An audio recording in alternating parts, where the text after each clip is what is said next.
Hello, everyone. Hello, Riff, as well. I went live early. I wasn't sure if you're gonna call or not. Of course, exact same time, as it always is. I'll just intro first, and then we'll get to the audio stuff. But I can bring you up first. Oh, I need to do the thing that Discord always makes me do. Okay. Hello, everyone. Welcome, welcome. Hello, Tallcat and Tyrgannus and Neverio and Ambrose, and of course, hello, Riff. Welcome. Today we are talking about community, puzzle community, and what we're really all here for, essentially. Why we're here and what community means for the puzzling and setting whole conversation, I guess. I mean, I guess we'll just get into it because the introduction and the rest of the talk should be pretty similar. So, Riff, how are you doing? First sound check. Hear me okay? Yeah, I can hear you. Can stream hear Riff? Oh, and you can hear me, Riff, right? Hear you. Okay. Yeah, sounds good. Okay, perfect. All right. Okay, I have a short prepared remark that I just want to share on the foundation of the Skunk Works. After lockout lines and Patreon pack padlocked, the group wanted to get some lockout line puzzles out there publicly and working on lockpack part You're of the breaking up a little bit, Riff. Maybe turn off the automatic noise reduction thing on Discord. It's cutting you out too early.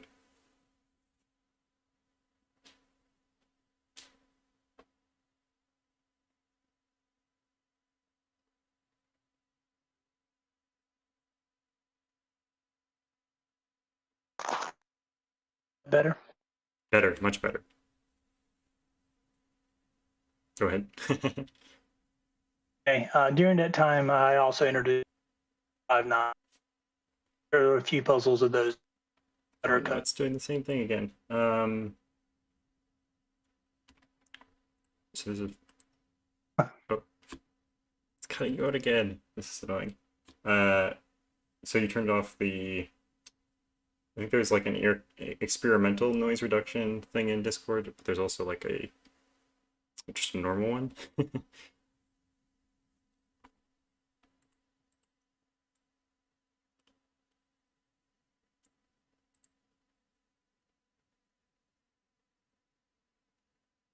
Stand by. Stand by. It's okay. We'll figure it out.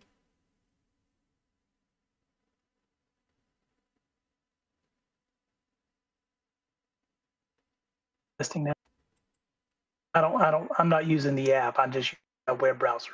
So, Okay, hopefully it will be okay. Just make sure you lead your sentences with a little bit of noise so that it understands that you're talking before you start talking, if you can. okay, we'll do. So yeah, Broken 159 was part of what we used. It got attention, and I launched another Discord to do the Broken 159 docs. And I realized after that, splitting off a Discord every time that we wanted to do a hacker idea got fragmented quickly.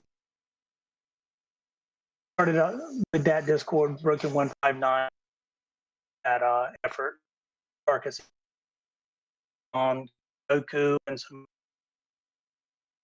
Oh, you're cutting out again. I think what Riff is saying is that we started with the lockout lines, and then from there, Riff wanted to explore this constraint that he had come up with, broken 159, which is like 159, but it's broken and there's a negative constraint on top of it if you haven't seen it before. And we sort of plugged that on top of, or did we plug that on top of lockout lines, or did we create a completely different server for it? I can't remember.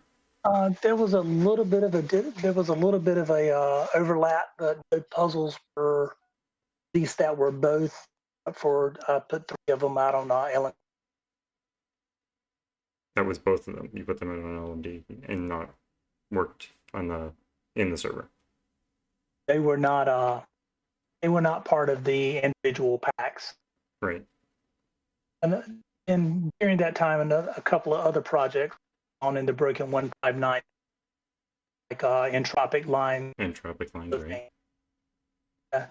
Really made the remark one day that the skunk works of Sudoku, and that ever since. Yeah.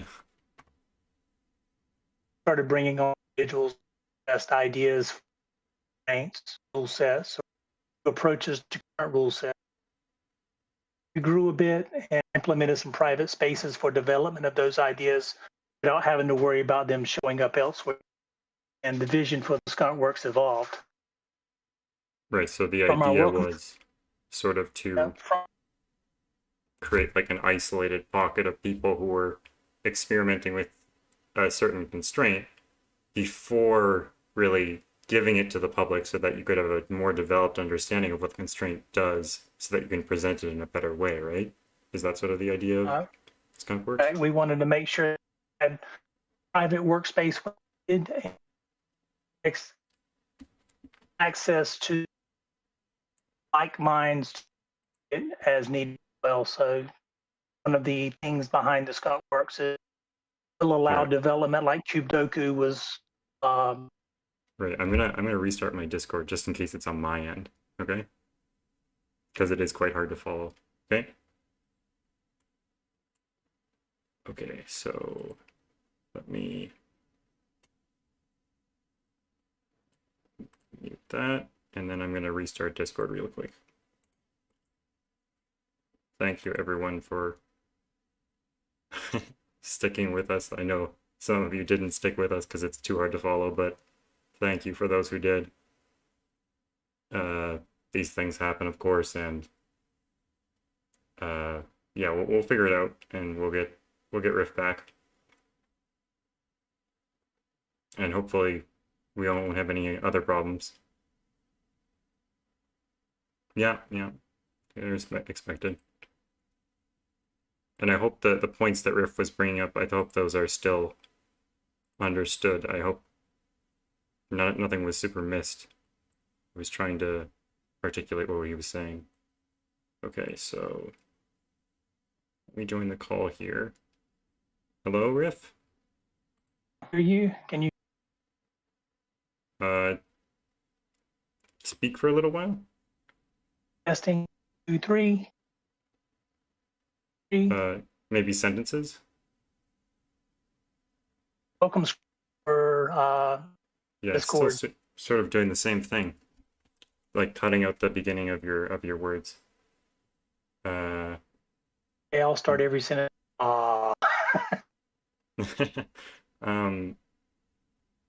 So what options do you have in Discord for noise stuff in just the browser? Because I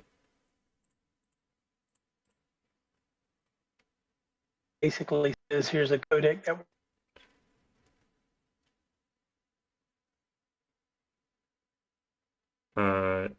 do you have the Discord app on the device you're using? actually I only have it on my On your phone, did you say? tablet. One moment, let me grab a tablet. Okay, okay.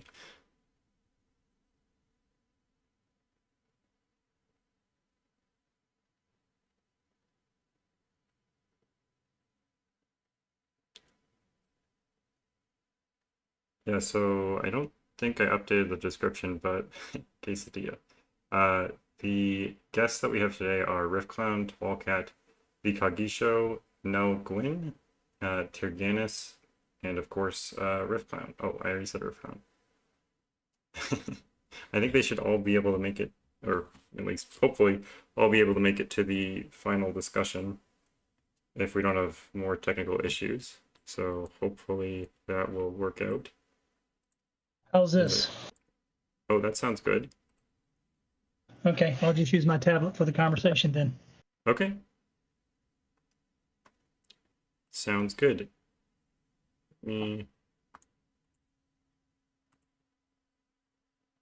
Okay, well, from the welcome screen of the Skunk Works, the message is clear. This environment is 100% dedicated to teamwork and collaboration for new rules, constraints, and forms of Sudoku. Some areas are private and invitation only while the authors flesh out their constraint. Other areas are open for discussion and ready for your input. Moderation is an extremely light touch here.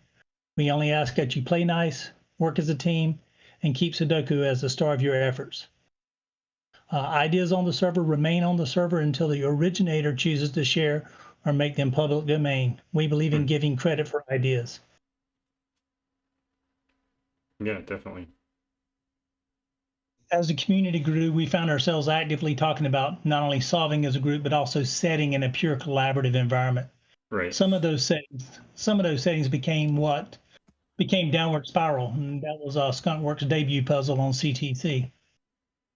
I think one of the best things I've heard anyone say about Skunkworks, and I've heard it by many people, setting and solving collaboratively in the Skunkworks has made us all better solvers and therefore better setters. Individually, we're making puzzles we would never have even imagined 9 months ago. Together, there are no limits. Skunkworks is a place for ideas to be shared, developed, and credited appropriately. Old constraints were discovered. You know, we found some neighbor sum cells and sum dots again. They had been a constraint in the past, but we had never heard of them. Once we found out that they were something pre-existing, we explored that and we put out the sum dots pack, for instance. I'd like to give just a couple of quick shout outs. First, I want to thank Chili, Andrew, you, and Virtual, because without you guys, the Skunkworks would not be what it is. I want to also give a quick shout out to Brimster for taking the lead on several packs. And then huge credit to Tallcat, the original partner in Lockout Lines. None of this would have been anything more than an idea without him. So Definitely. So I guess what we're getting out of this first discussion is that through community we gain more ideas, we gain more complex ideas. We're forced to improve upon not only ourselves but the overall ideas that we're making, right? exactly.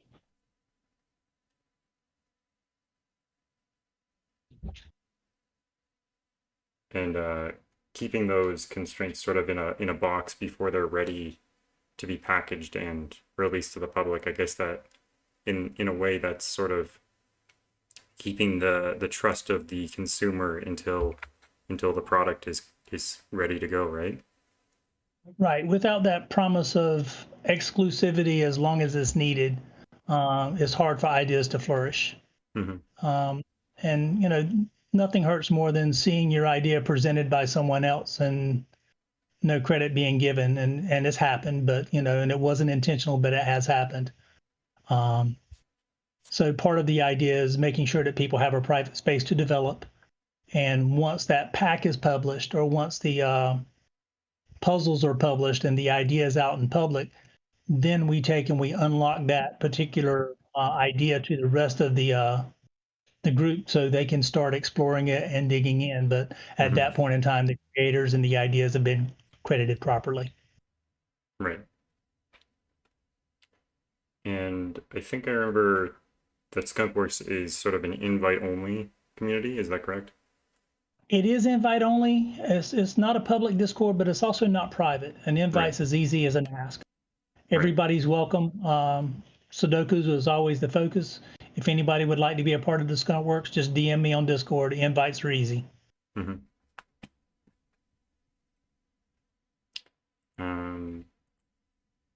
So you guys do a lot of collaborative setting, which we just talked about, but you also have done, I think, most of the collaborative solving in the space as well. Is that right?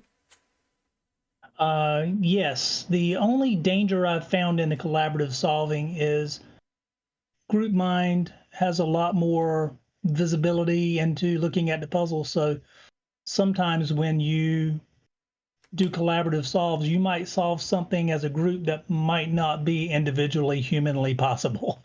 Right. So sometimes there's a like one of your previous conversations with difficulty creep. Sometimes the puzzles are harder than we as a group perceive them to be. Right. I think that's sort of what Tallcat is touching on in the chat there. Um, or he also says, is there an issue with giving negative feedback, like if one member thinks that a particular step isn't fair, but other people don't? Well, I wouldn't say we're brutal, but we're honest with each other. If we don't think something's fair or something's if it's too long of a look ahead, we pretty much say so. Hey, this isn't viable, and um, puzzles go through many different iterations sometimes before it's regular. I mean, there were lots of pre-puzzles before Downward Spiral. Right.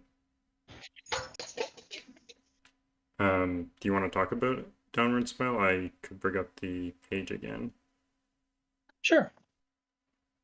So this puzzle was featured on CTC, and it's actually really cool, and it sort of presents an idea. Did you guys have this idea collaboratively, or was it one person that came up with this sort of main idea that's exploited throughout the solve? I'm not absolutely positive, but I think it was Sotek that coined it that a 4-cell rim band must have a 3 or a 6, and how that plays with a black Kropski dot became the catalyst for the puzzle. I think the final version of this was predominantly Xeon Risk's idea. Right. But yeah, there were several different iterations of this that looked some like this and some looked nothing like this before this became to be. Right.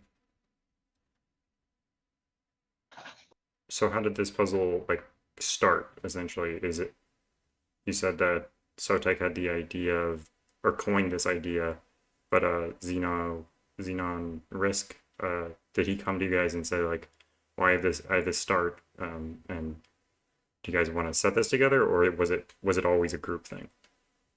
It was kind of always a group thing, but I think the foundation for this, went into the voice chat and said, "Hey, let's try this. I Hmm. put this together and I see this," and we started following it around the loop, and it was one of those. The light came on. It was the perfect puzzle. Right.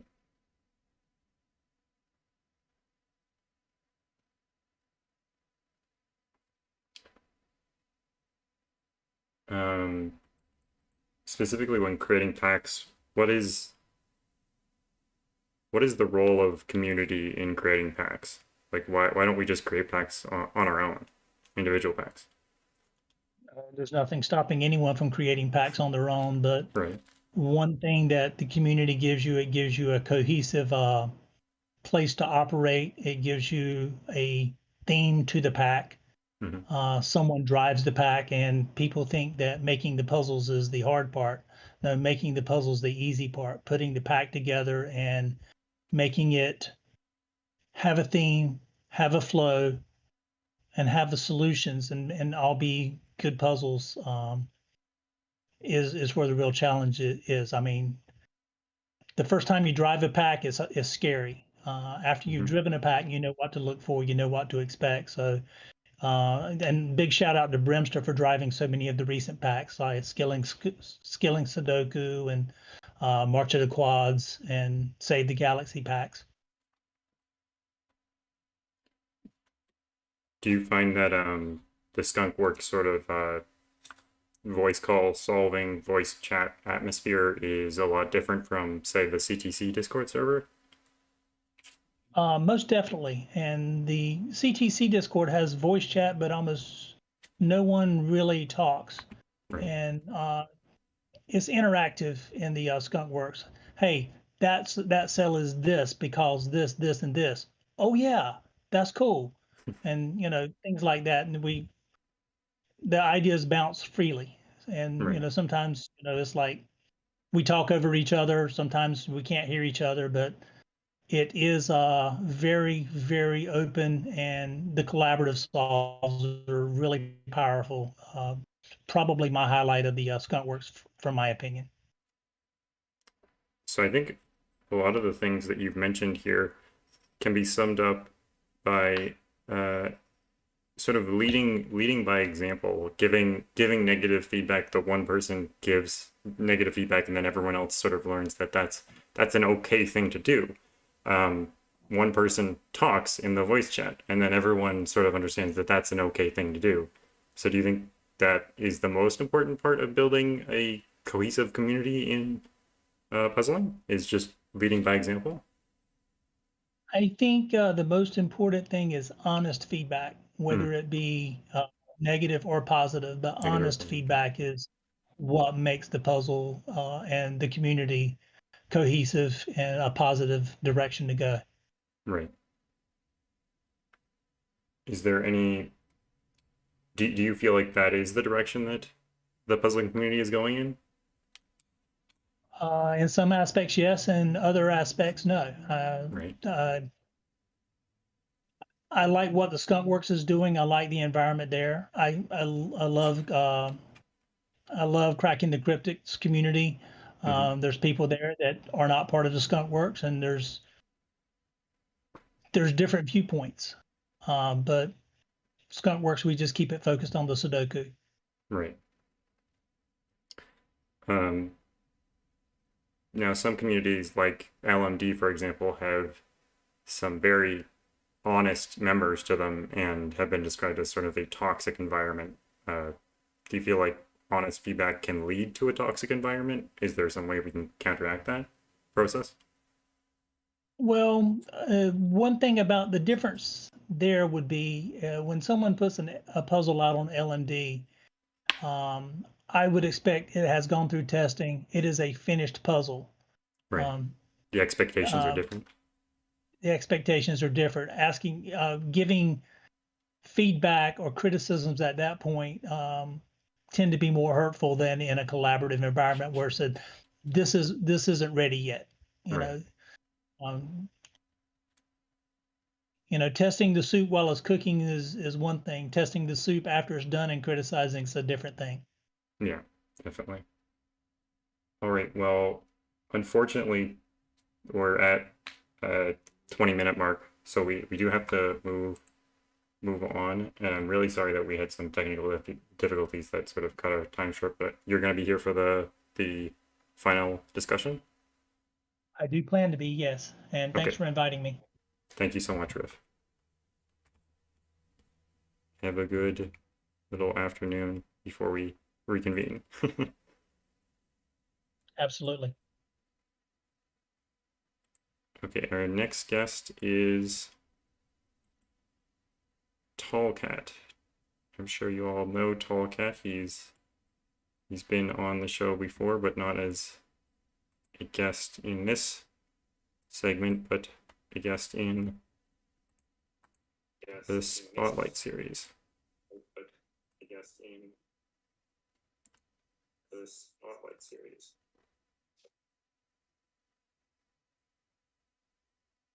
Hello.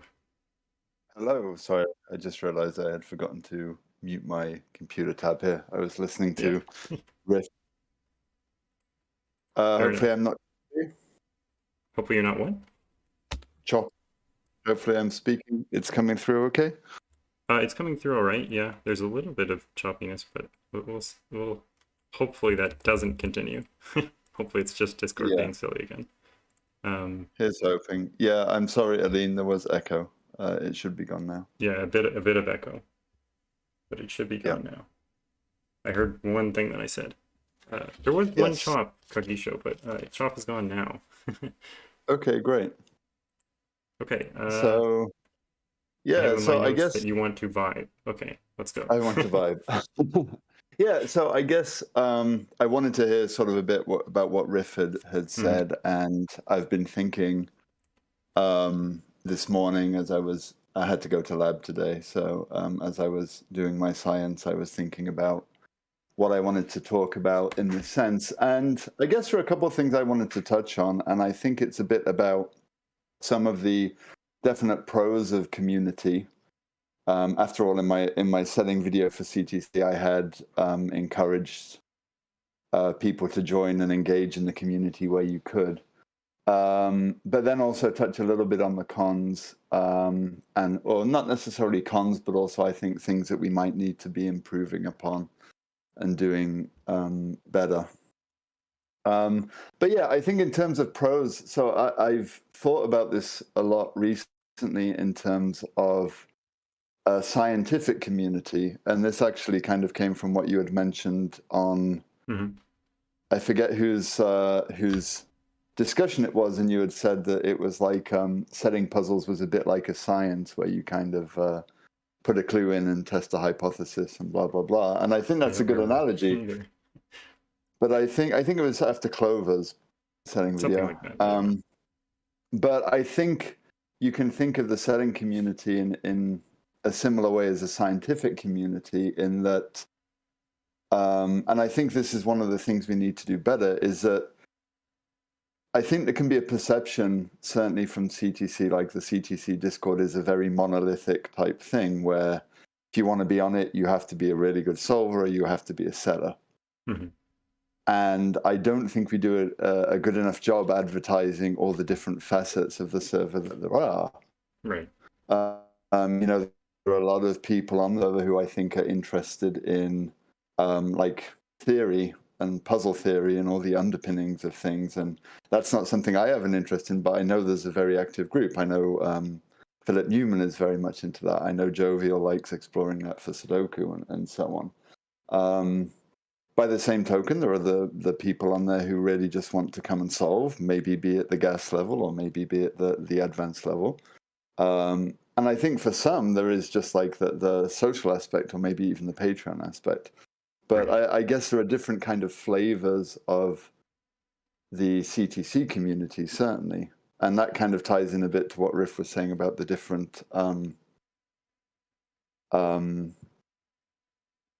sub communities that there are on the Skunkworks.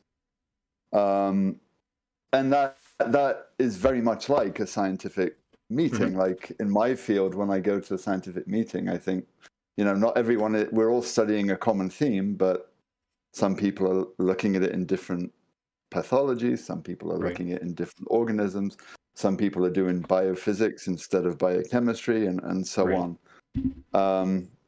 And I think one of the strengths that comes out of that from the community is, again, touching on what Riff said, is about diversity of approach and diversity of mindset.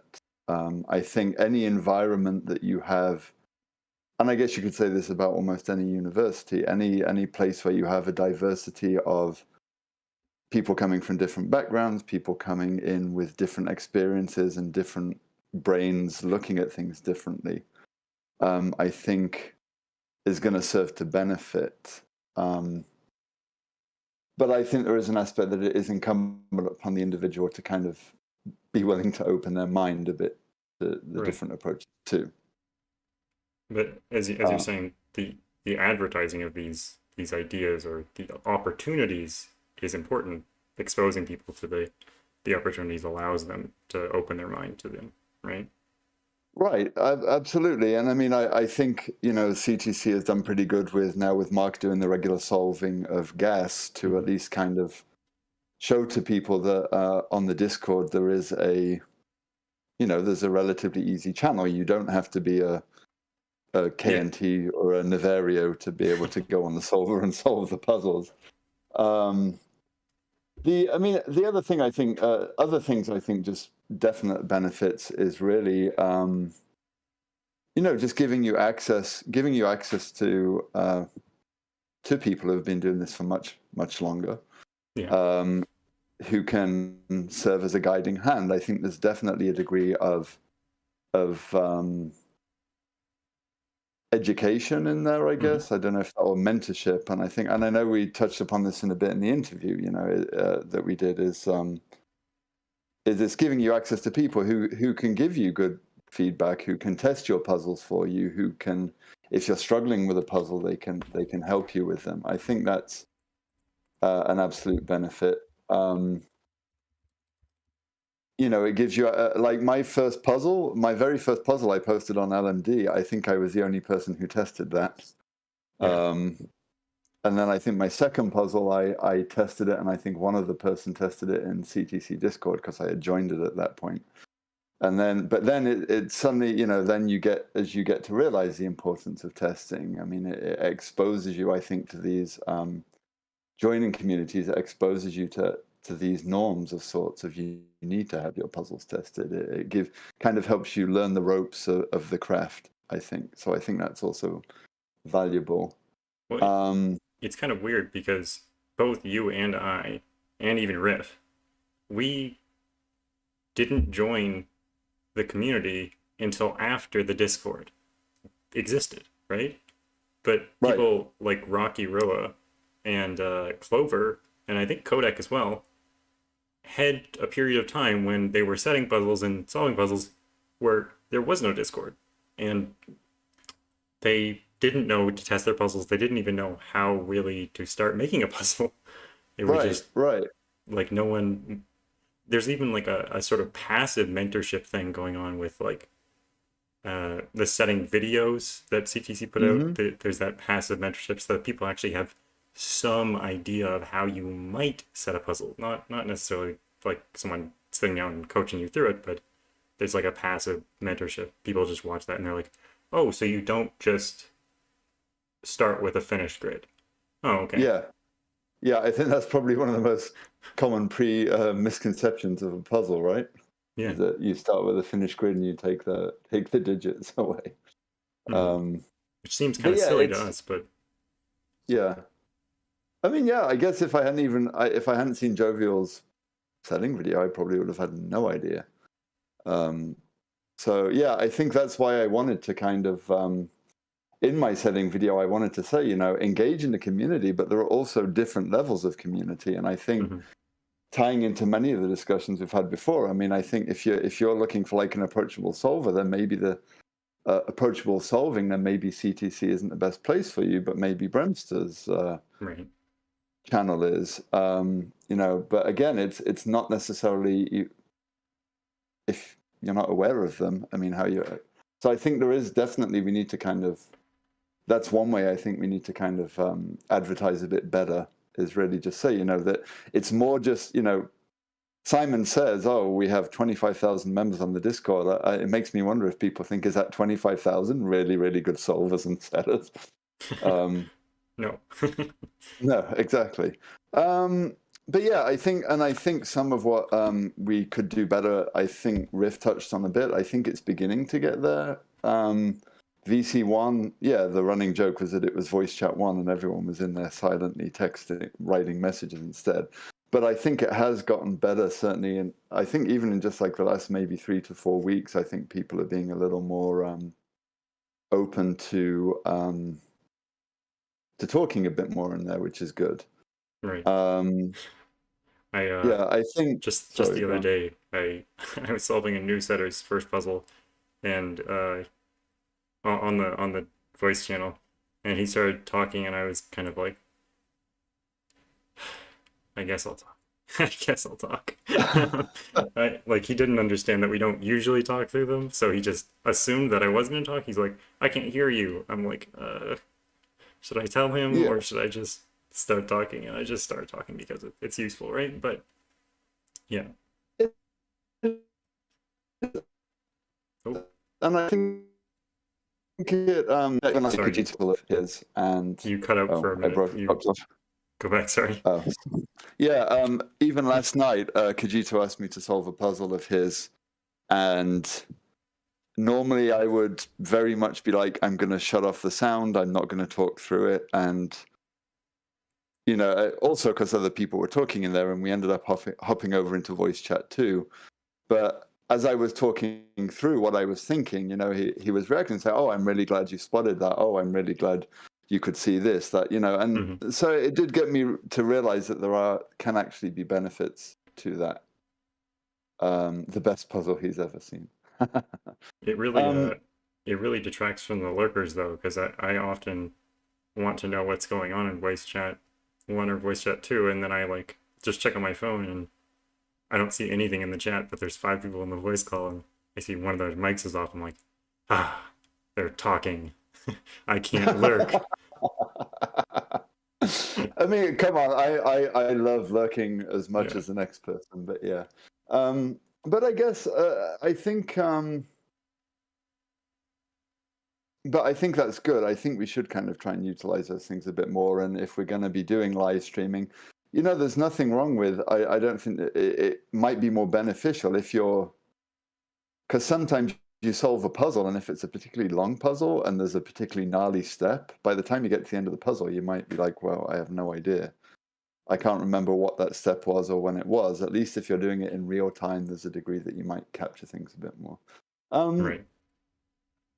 But yeah, some of the I guess some of the other sides is that there can be, I guess, some of the disadvantages of that, and this is probably why. So I was in, as Riff said, I was in Skunkworks initially, and then after a time, I kind of dropped. I dropped off that server for a bit. I just needed a bit of a break because I had a lot of servers piling up on my Discord, and it was getting too much.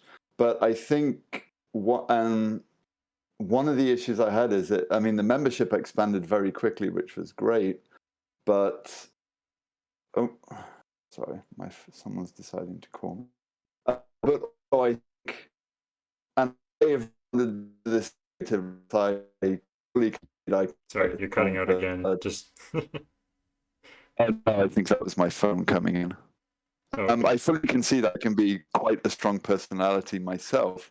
Mm-hmm. But I think one issue that can be, and I'm curious to hear what Riff says on how they navigate this, is that there can be oftentimes in group setting and solves, at least from my point of view, there can be very often be a dominant personality, and Right. I kind of feel that then can almost take away from the experience. And so I think that's something in any community I think needs to be navigated. I think that does require a certain, I think that requires people to give honest feedback in the sense of, okay, like shut up or back off a bit or let other people talk kind of thing. But, I don't necessarily see that as a detraction. I think that's probably why I haven't indulged in the group solve or groups some myself, just because I find it. I find that hard to kind of navigate personally. And I also think, I mean, being a scientist, as we've talked about before, I think there's definitely a difficulty of letting control of things. Yeah, definitely. So I think that's one of the things in terms of navigating a community is there does have to be that kind of honest feedback and checking and self-monitoring of membership. But on the whole, I think communities are good. Yeah, for sure. I think there's no question that community is good. I think the way that you frame the collaborative setting can be very influential. So if you frame it as you are collaborating with someone, then you there's an understanding that there's equal power there. But if you went to someone and asked them, can you help me with this idea? There's a little bit more of a, there's kind of a different power dynamic there. One, the person is helping you, and two, it's your idea, right? So there's a weird sort of dynamic going on. So it really depends on how you frame things. And I almost feel like sometimes we should be framing things as more of a mentorship. And I don't think that's very common framing in the community currently. But if it was, then maybe people would check themselves more often when they're collaborating, so they're not dominating. They're sort of trying to foster more growth in people, letting them take the charge rather than doing everything themselves. Yeah, and I think again, as you're talking about this, I'm again thinking of like scientific collaboration and authorship and such, because that can often be a thorny thing in the scientific field. And I have a colleague who, when she was a graduate student, she was presenting her work at a conference, and this senior scientist came up to her and was talking about her and was very interested in it. And he suggested an experiment to her, and she said, "Oh, that's great." And he said, "Well, you do understand, because I've suggested this to you, that I have to be an author on that paper now."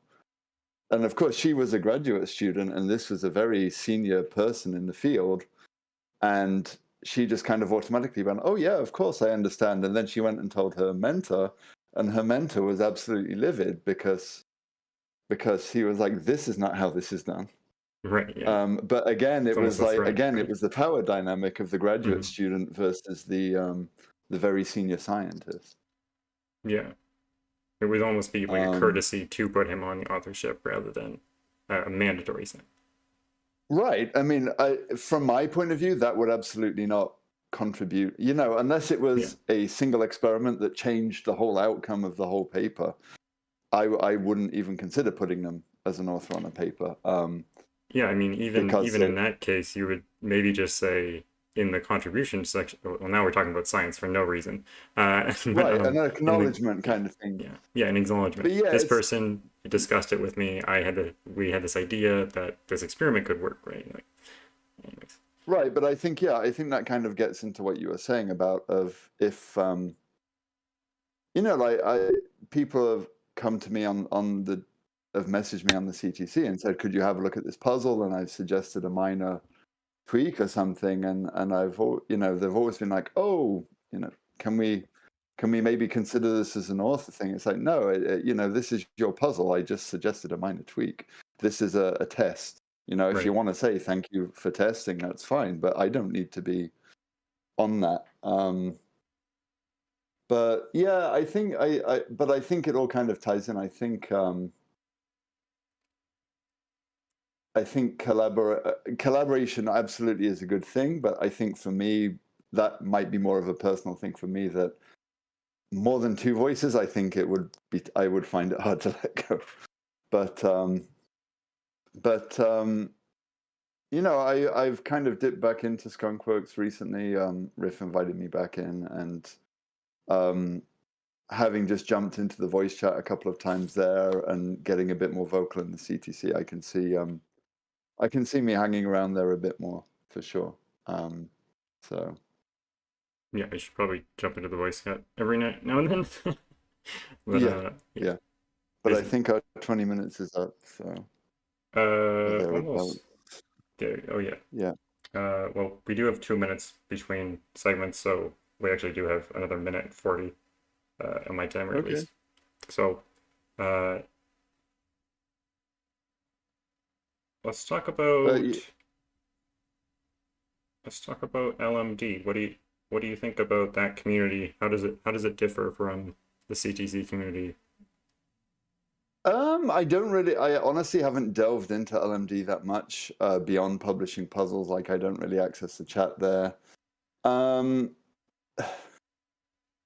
I there are aspects of it that puzzle me a little, but I mean, I think it's because I really haven't scratched much beyond the surface. I Hmm. couldn't really comment being on a toxic environment or such. I definitely think there are aspects there that kind of puzzle me a bit. Like, there are a couple people on there who seem to deliberately downgrade puzzles, but then I can also imagine a degree of, if this was your club and then there's this Hmm. sudden influx of outside sources, I can understand that being a degree of resentment. But I haven't really delved too much into LMD in terms of the chat or the channels there. I considered it at one point, and then I sort of decided against it, just because I felt that the community sides were being fulfilled by CTC and a couple of the other communities I'm involved in. Right. Um, in a way, I guess we sort of weirdly the CTC community almost like colonized LMD in a weird way. We came in and Right. we started doing our own things, and Yeah. we sort of ignored But their traditions.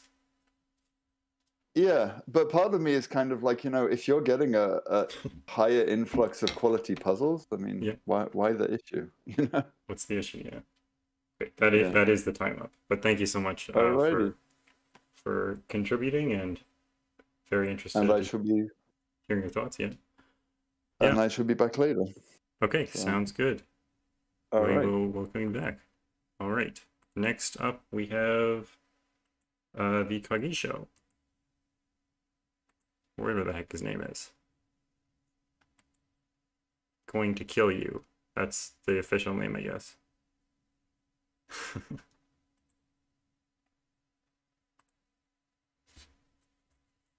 Let's see here. Hello. Hello? Can you hear me? Yeah. Can chat hear him?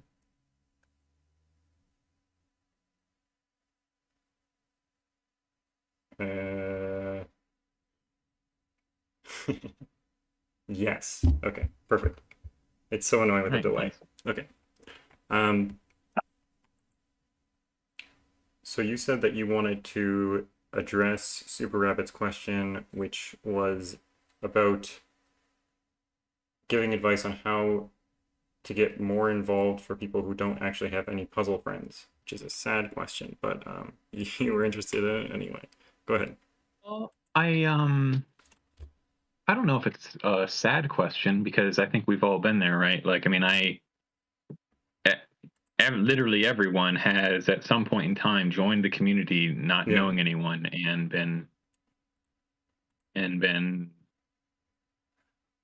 in one way or another, has kind of gradually gotten to know more and more people. So I think it's something that we can all relate to, right? I mean, Yeah, even yeah. people like Kodak and even Rocky Row, or even that far back, there would have definitely been a period of time where you were effectively forced to just kind of get to know people and try to, you try to feel out people that make puzzles you like and people that give you good feedback. And those are all things that we've all had to learn by experience.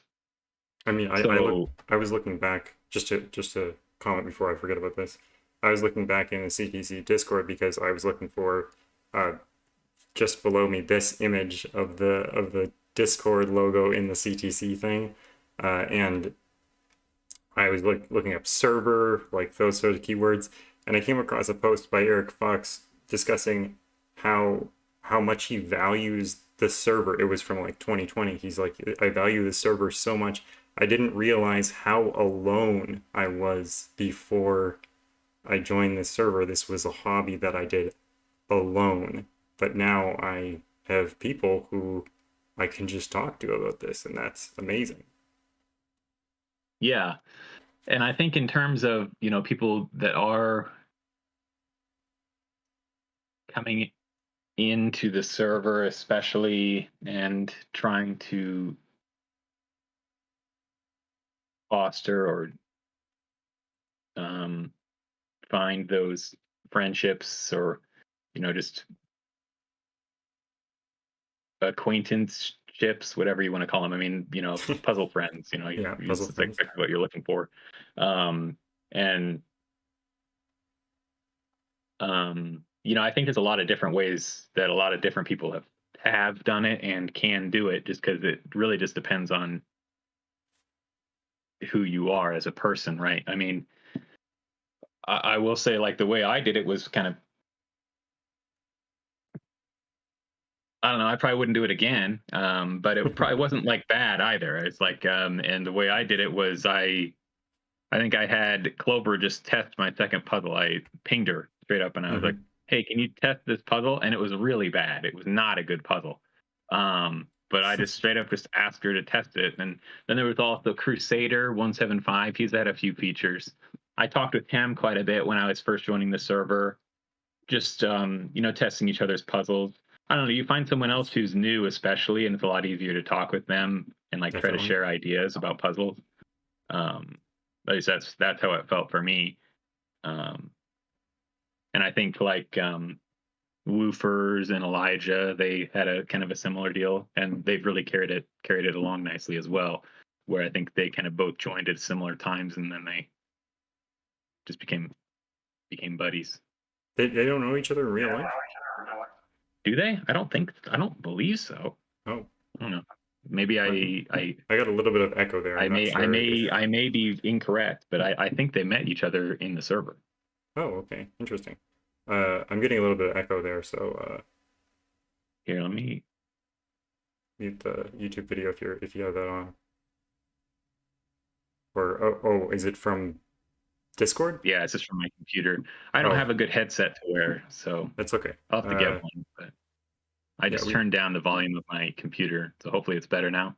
Okay, I'll make sure I'm talking loudly enough, so that you can actually hear me and they can hear me. Well, you Hopefully. don't need to. I can hear you fine. Okay. um, all right. What were we talking about? All right. Yeah. I mean, when I first came into the community, for some reason, I had this idea that I didn't want to say anything until I had my first puzzle ready. I don't know why, but I just felt like I needed to validate my existence there. Um, so I made my first puzzle, which was complete garbage, and then I didn't understand how anything worked, so I just posted in the voice chat because that was the most active channel, asking, uh, "Does anyone want to test my puzzle?" And they were like, "Oh, can you send it to me in the testing channel?" I'm like, "Oh, there's a testing channel. Maybe I should actually read some things before asking Right. people." So I I posted there, and no one tried to solve it. So I asked again if anyone would solve it in the voice channel, and then Panthera gracefully reached out and solved it. Well, tried to solve it, but it was a terrible rule set, so I had to redo it basically. Ambrose has the distinction of being my very first tester. Ambrose, I don't know if you remember that dumb prime number taxi cab in ridiculous puzzle that you tested about a year ago, but you alone have that distinction. I think I had to ask because I think I did a puzzle of yours and I asked you. I was like, could you try one of mine puzzles? And I think that's also something I've Yeah, recommended that in the past, where if you solve someone's puzzle, you can ask them to solve your puzzle without feeling quite as weird about it. yeah, yeah. I did that quite a bit when I first And started. yeah, and also for me, when I first started, I was not looking at VC1 or VC. I only showed up there because I watched Clover's setting video. I think even when I talked to Clover about testing that one puzzle, it was from setting discussion or something. I can't. Hmm. It was from a different because there are so many channels. I wasn't really sure where to look. Yeah, there are a Um, lot of channels. but then Clover mentioned in her setter video that she mentioned posting Black Magic, her Black math, black math. Kropke odd set um, Yeah, feature. She mentioned posting that. She posted it to Voice Chat One. So I was like, oh, let me go look at Voice Chat One. And everyone there seemed fairly nice. I think I was also mostly pretty quiet. I mean, I still am. I still mostly keep to myself, but I'll have periods where I won't shut up too. So right. I mean, at one point, I sent a puzzle to Kodak, and I said, "Hey, I noticed that your recent feature had to do with this constraint. I don't even remember what constraint it was, and this puzzle has this constraint in it. Would you be interested in solving this puzzle or giving me some feedback on it?" And I think it was only the break-in actually, and Kodak straight up said to me like, "I'm sorry, you haven't interacted with me in the server at all before, so I don't really take requests from people who have never interacted with me and don't know me. So ask me another time when you actually yeah, know me." I asked Kodak to test one of my puzzles, and I think he was nice about it. He said he didn't want me to rely on him for testing, Mm, so I should try to find someone else or something. Which I mean is fair. I also knew at the time he was going through a large list of puzzles. yeah, I don't know if he still maintains a list as much as he did then, but um, he was always talking about trying to whittle down his list. yeah. I think it might be the LMD list or whatever, the observed list or something. Um, yeah, definitely. Yeah, I And mean, it's I think that if you're new to the community, just in general, honestly, like I don't personally, I don't mind when someone I've had people occasionally. I had recently Schwoople. He's asked me to test a few like vault related puzzles ever since that feature I had, that mhm, vault construction. I I appreciate it. I think it's cool. It's nice to be asked to test something At least for me, I appreciate being specifically asked to test something. So I mean, and I will admit some people might not, but Yeah. I mean, I don't know. I think it doesn't really hurt anything to just kind of ask around, see if there are people who would be willing to take a look at your puzzle, especially if you come to them talking about a puzzle they set, they may be more receptive.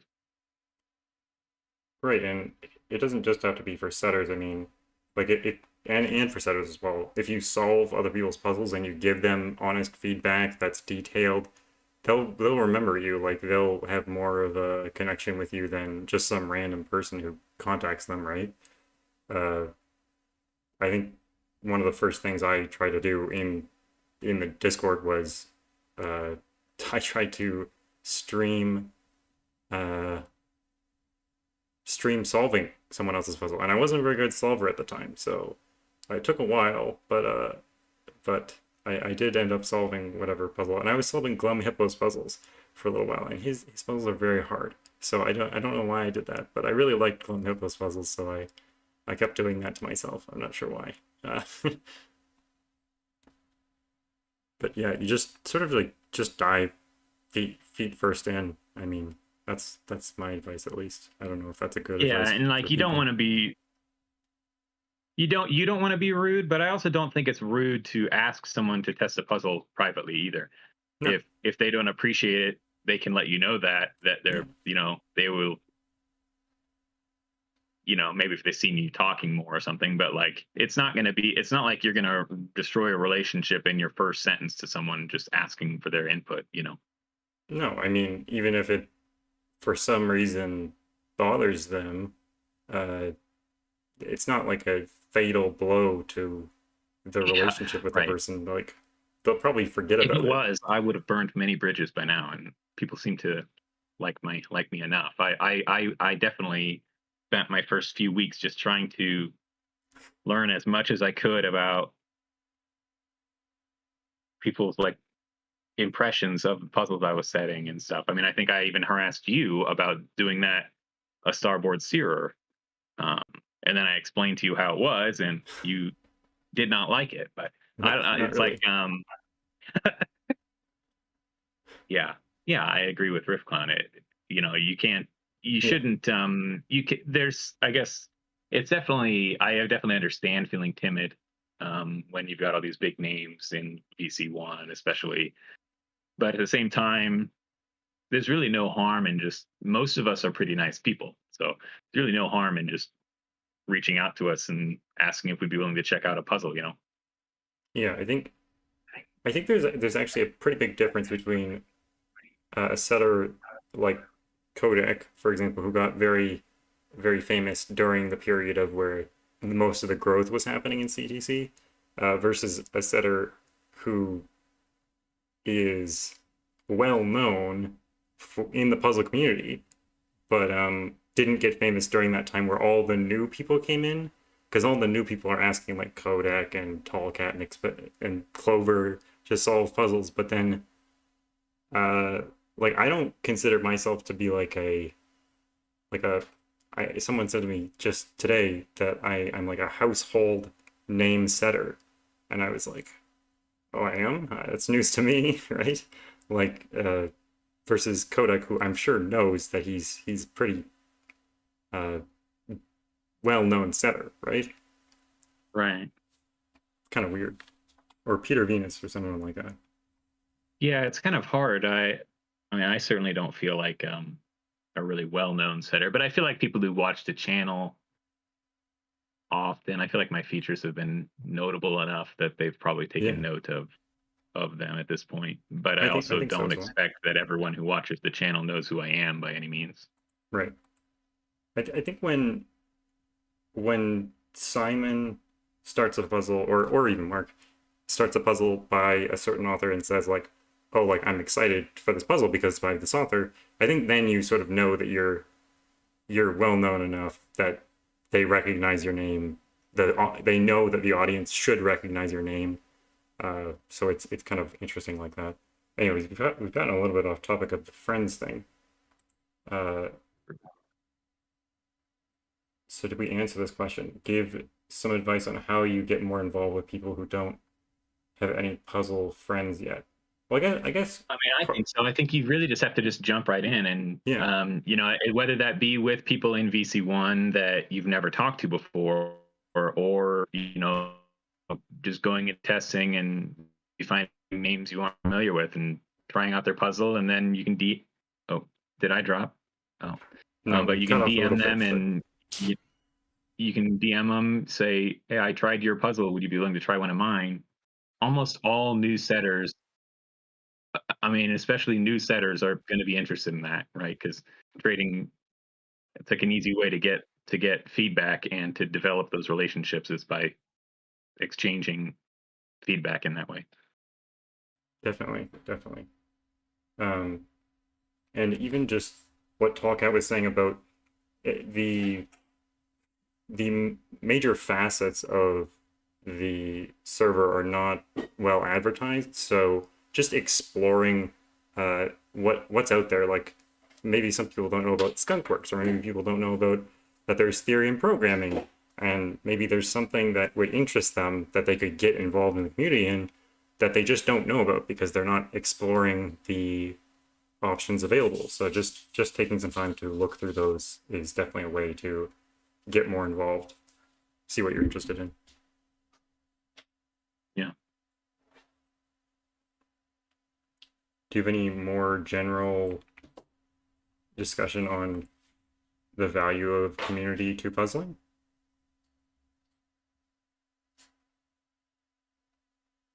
Nothing I can explain in a couple minutes. I mean, I think that there's also some drawbacks to it, right? You can,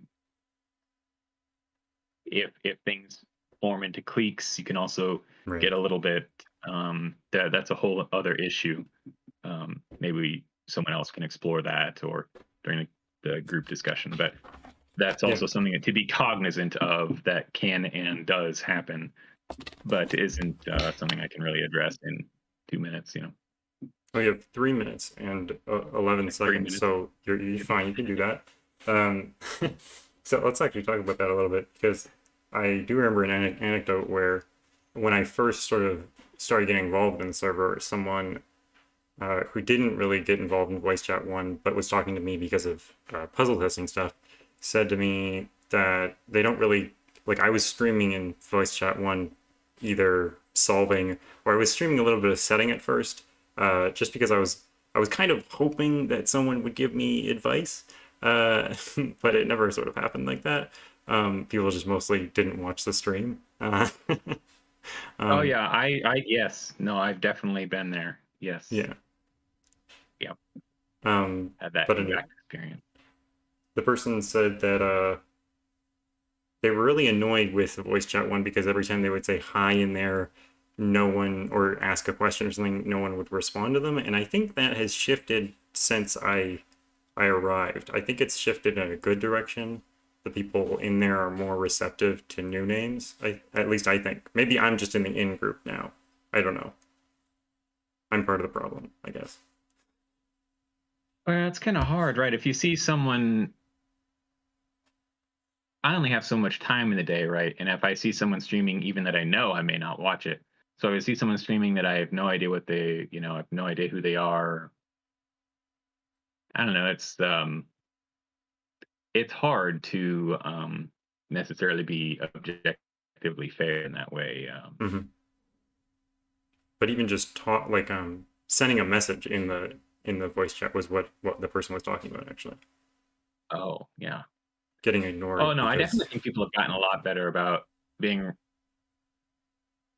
Well, I mean, when I joined, I think people are usually responsive. I think it kind of depends on the time of day. yeah. Sometimes people just have things going on that day too. I mean, I think generally speaking, the community is fairly supportive and responsive to new people, especially if there's someone, like I remember there was someone who came in and was kind of downing them, down on themselves about they really wanted to be featured, and it's much harder than they thought it would be, and I think pretty much everyone was pretty much involved in that conversation with them. I don't remember this. So. I guess I was not. I can't remember their name now. I know I could go find it, No, it's fine. find their name, but I don't know. I think that I do see newer people receiving feedback from like experienced setters. Like Tyrgannus is good about talking, especially in particular. Tyrgannus comes to mind as someone who's good about talking about the process of setting, even with people who I've never seen talk in the Yeah. chat. He comes to mind. He seems to stand out in that respect. He seems to always make time for people. That's pretty cool. Yeah, that is cool of him. We'll have him on soon-ish. Speaking of having other people on, get out of here. Your time is up. Just kidding. I'm so glad you came on, and I think this is a really, really valuable conversation actually for newer setters. Well, newer setters and newer people to the community, I think. Yeah, for sure. But yeah, I'll be on later. Yeah. See you when the group discussion happens. All right. Next up, we have Nell Gwyn. Gwyn. Is it Nell Gwyn? Well, I guess she'll tell me in a second.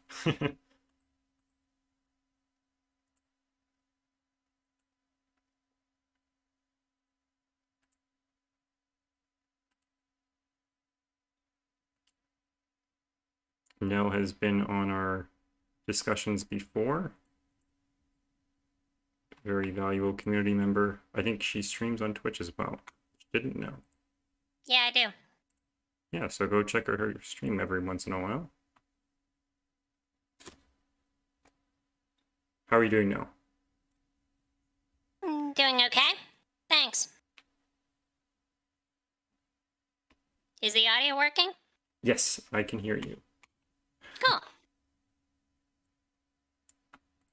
Here, let me just turn you down just a smidge. Okay.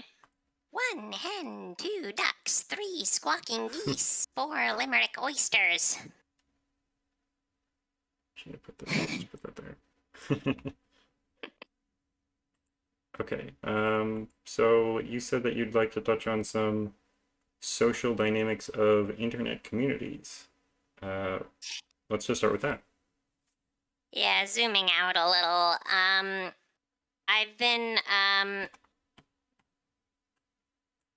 reading Robert Putnam's book Bowling Alone about the general general collapse of human interaction as a thing, and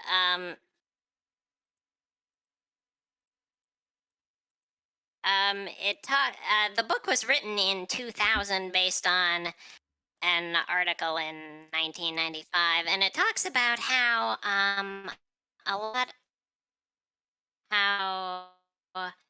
of like still organizations like bowling leagues and such, which is why it was called Bowling Alone, have the decline of membership in those organizations. I promise this is going somewhere related to puzzles. It's Okay. just I didn't organize my thoughts quite as well as last time. No worries.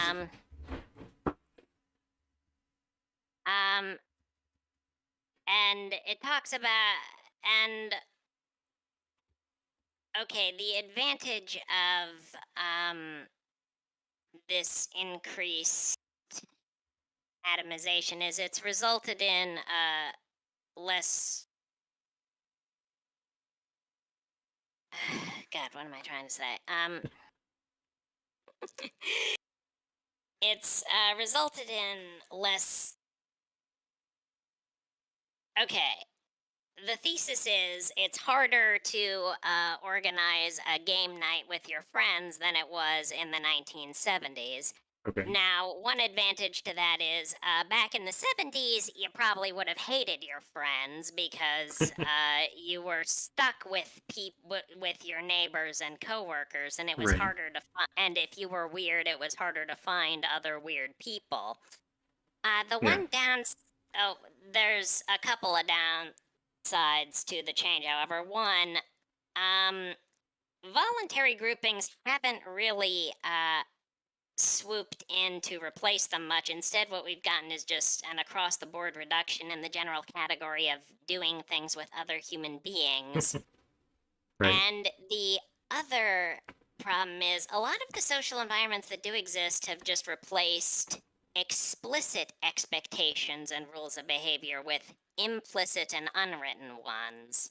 Okay. So, like, if a community says, "Oh, we don't have restrictive social rules. We don't have rules. You can be whatever you like here." What they usually mean is the rules are unwritten and enforced by bullying rather than moderation.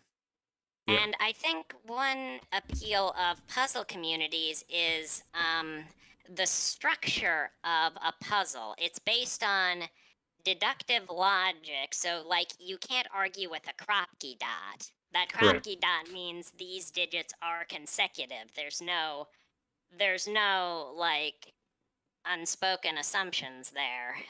Well, I mean, in terms of like logical paths, there can be.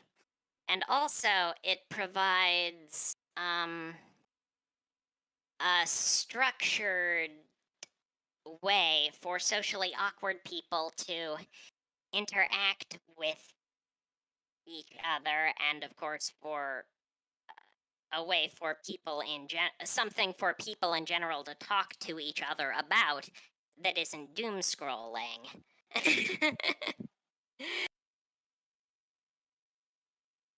And I think that yeah, that I think is one of the main appeals of puzzle communities, in that when you go into like to talk about puzzles, it's easier to find like common ground Yeah. to Versus like be something. clear about, yeah, to be clear about what you're talking about. And Right. yeah, and that can be very appealing for people who are perhaps not very good at reading social cues and have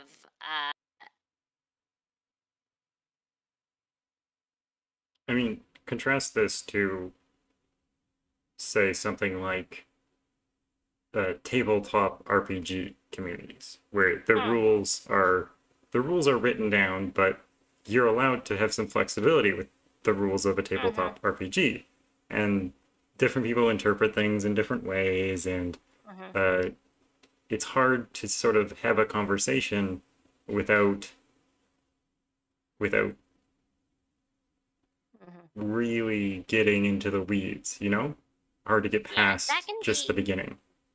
yeah, that can be a little easier in person, because I mean, if you are gathered around a table with like Yeah, people in a physical place, you've that implies quite a bit of right. commitment.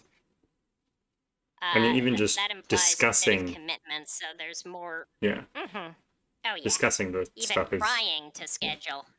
I mean, even trying to schedule an in-person meetup with friends, that already you've already that implies you're already a lot of the way there to Mhm, forming a friend group.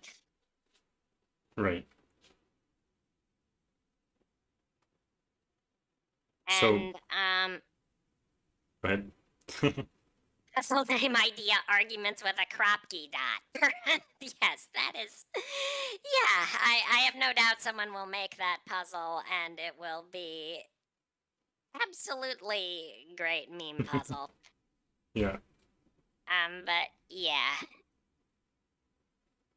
Um, of course, some of the risks involved are when certain design conventions and trends become sort of expected, which uh, we touched on this in difficulty creep, of course, puzzles with like when a new puzzle type gets a few new gets or even an existing puzzle type resurfaces, you get trends in there. Of course, that's harder to enforce with a large unwieldy group, which is one of the advantages to servers with more members instead of fewer. Well, But even of course, it also means if it's we harder to get eyeballs on your puzzles if you buck the trends. right, even if we go smaller than the puzzle type trends, we could look at just the convention or the understanding that, or the expectation, sorry, that your puzzles are tested by you before you post them and by other people before you publish them, right? That's an expectation of the community that we have for each other. And Yeah. And it helps that they like put that in the Mhm. in the pinned post in the thread. That's important. That's important.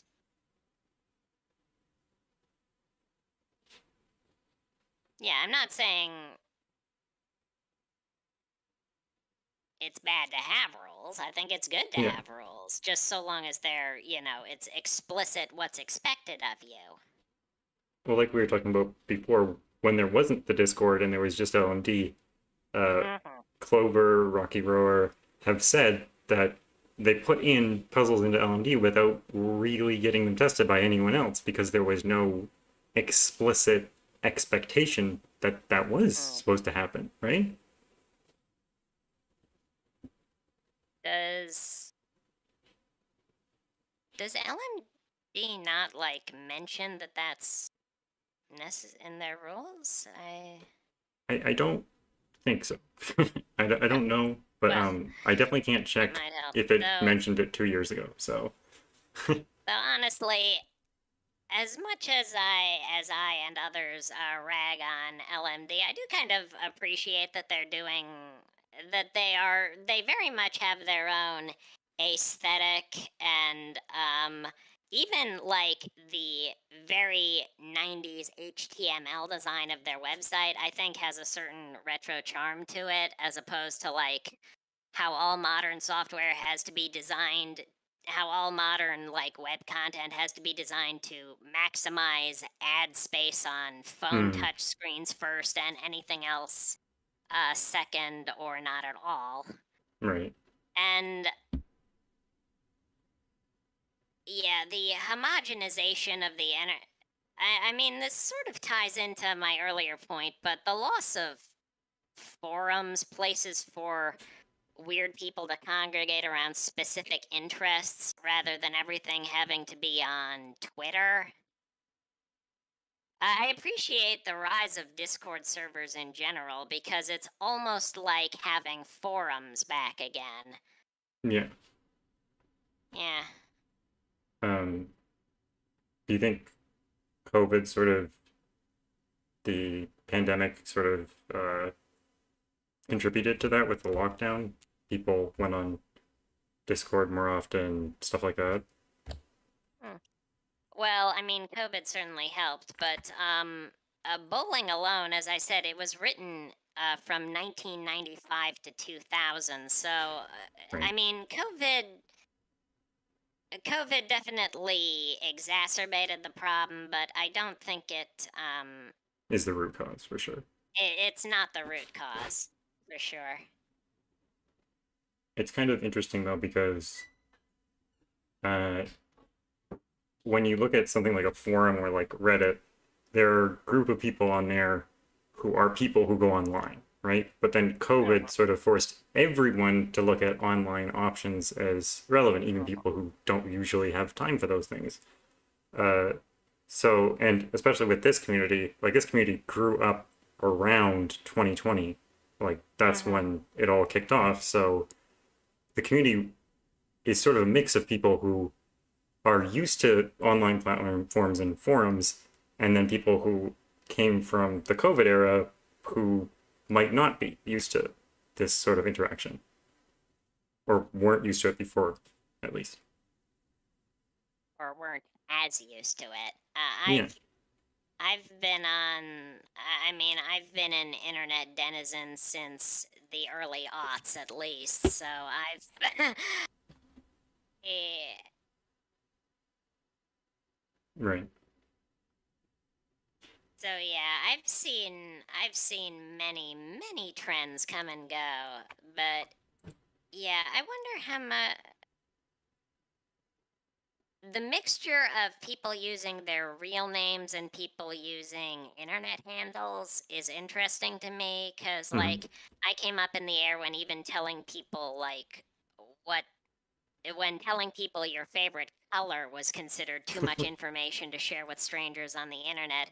And these days, like now that tech companies have realized they can sell your home address and personal info for cash money, you're expected to put your full legal name, city of residence, your full educational employment history, and detailed instructions on how to trigger you to the point of a breakdown available to strangers on the internet. Yeah. I saw something recently where a Oh, free oh yes, I remember dial up too, Riffclown. Sorry, what were you saying? I remember seeing something recently where a free trial of something required you to put in all that sort of information, your full name and stuff. But Oh then yes. the paid one, you could just skip it because you're putting in your credit card information anyways. Oh yes.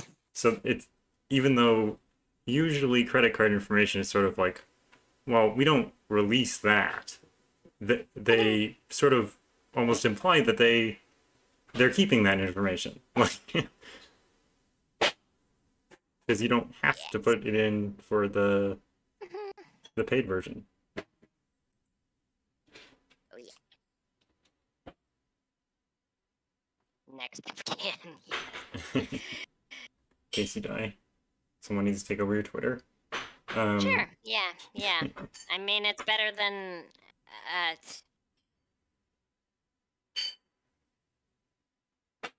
Better than it's better than. I mean, it's better than a company using your Twitter to sell NFTs after you die. true. Yeah, true. Okay, back to puzzles. Yes. Yes. Yeah. Sorry. Yes, So, the original example I thought of was even worse. oh, But yes, back to puzzles. uh, so in the more broader sense, less on the bowling alone sense, uh, how has the community sort of impacted you as a setter, as a solver, as a puzzler? I mean, in the sense that it's helped me. Uh,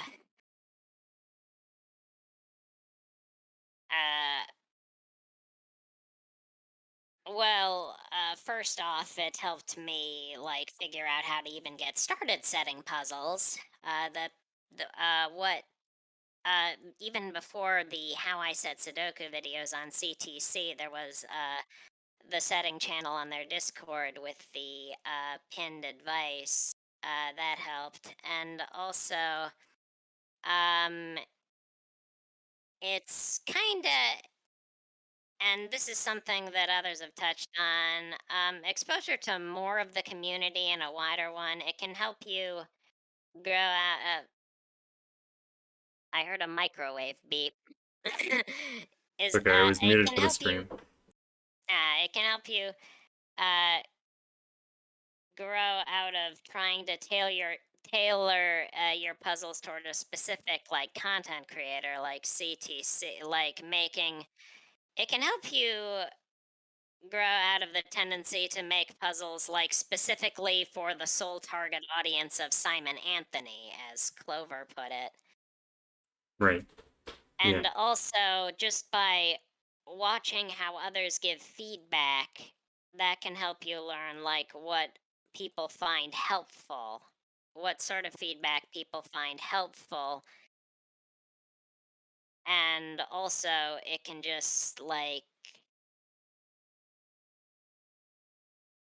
I've learned more from watching other people solve my puzzles, from watching other people solve not just my puzzles but other puzzles than I have from solving other people's puzzles in some ways, almost. Yeah, definitely. Because you get a sense of not just what you think, but what other people think, right? And it helped me figure out new ways to think. Definitely.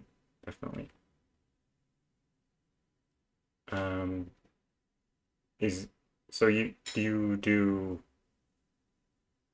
solving on your stream? Is that correct?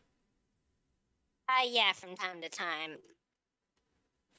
I stream a lot of things, but yeah, puzzle Right. solving is important.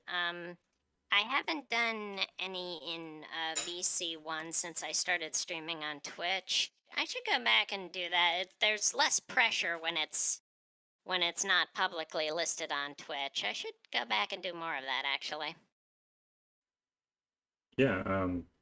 Is that sort of why you got into streaming your stream puzzles? Is to give people that experience that you had of learning from other people's thoughts?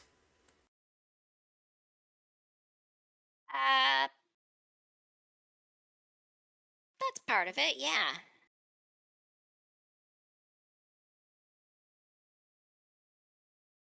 Yeah, that's one of the reasons. Another reason is I just would also like to give more people the experience of, seeing someone or anyone solve their puzzles in general.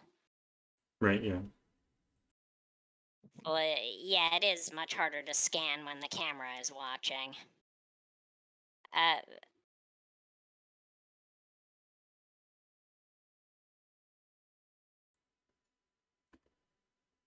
All right, I think that is all the time we have, but hopefully we'll see you. See you at the, Yeah, okay. I'll be at the round table. Perfect. Okay. All right. Thank you so much, Nell. It was great hearing your thoughts on this, and I hope to Thank hear you more for of having them. me on. Yeah, always a pleasure. Bye. Okay. Next up, we have Tyrgannus, who is a planned guest on this one, not a impromptu guest as he was the other time, but still a welcome one nonetheless. Well, he was welcome both times. Hey, okay. Hello. Can you hear me? Can you see me? Blah, blah. I'm always in the dark room because I'm very light sensitive. Right. No worries. Yeah, I can hear and see you. Okay. So I guess then I can just start. Yeah, go ahead. Just jump into it. Jump into it. Okay, so I even said to I always feel weird saying all three syllables meme-rister, and then meme sounds weird because it's just a meme, but whatever. I was It's okay, talking to I'm you a meme. It's and okay. saying, I was talking to you and I was saying like it'd be kind of nice if I was in the beginning, because then I could like structure something, but if I'm later in the end I could just listen to what people say and maybe fill in some of the gaps. And I think one of the quote-unquote gaps, if there is one, is almost the importance of communities in general. Mhm. And I think it's self-explanatory for a lot of communities, but Right. it really ties in specifically to puzzles, because let's say you wanted to learn how to cook. How many resources do you have? Countless. Let's say you wanted to learn math or how to solve a Rubik's Cube. Countless. Right. 2019 and earlier, let's say you wanted to set Sudoku. I'm not going to say there weren't resources. I'm not going to say They weren't good. but yeah, they were pretty bad, and that's part of the reason you hear these stories from like Clover and Rocky, like, oh, we just opened up Excel, we just put stuff there and hoped it worked. Right. Because I think that's actually one of the biggest boons to a puzzle community in general. Now, different communities are going to offer you different things. And I think it's really important to remember. So, something like CTC, I am so glad CTC exists, but that's it's not the best format for some other things. So what CTC does is very similar to what Neil deGrasse Tyson does for science, or Right. Adam Neely does for music theory. It's just, hey, I can attract a lot of eyeballs, and that's very important for the growth of the community. But to that end, it's not always obvious to me that this is where you're going to find a really focused group working on making new rules. I know Skunkworks is more like that, or a close group of friends. You definitely could. People are busy. People are across the world. It's not always hyper focused. It's very broad, and that's perfectly fine. Right. But Okay, you're breaking up a little bit. CTC is great for growth. I'm breaking up. Yeah, I think doing it's okay now? my end, so I think you're good now. Okay, I think you're good. Okay. Go ahead. Okay. Yeah, so I think LMD is feeling it more than most sites because there aren't too many. I feel like there aren't too many really large puzzle portals with large databases. So it was borderline inevitable that once the CTC pandemic surge happened, that people would be posting puzzles there. It would be really hard to avoid that. So, and yeah, I'll talk about that too. So briefly, you touched on the COVID question. Mhm. I think it's huge. I think it's huge because Sam Kappelman-Lyons has actually called this the CTC effect, and that is kind of 2019 and earlier. Contest Sudokus and a lot of handcrafted Sudokus sort of maybe felt a certain way. There might have been 100 rule sets kind of ever, maybe 150 at the high end. Yeah. And that's perfectly fine. That's perfectly reasonable. And well, we came in, and I think we know what happened. Is Yeah. what happens is when you build a lot of, if you amass a lot of people, a lot of creative people specifically in one place, and even just a few of them are even slightly competitive. It's like an arms race, whether for difficulty or different Right. rule sets, or and yeah. So Well, this culture it's is almost an created. arms race of who can be the best, but that isn't defined. Like, Yeah. What is best?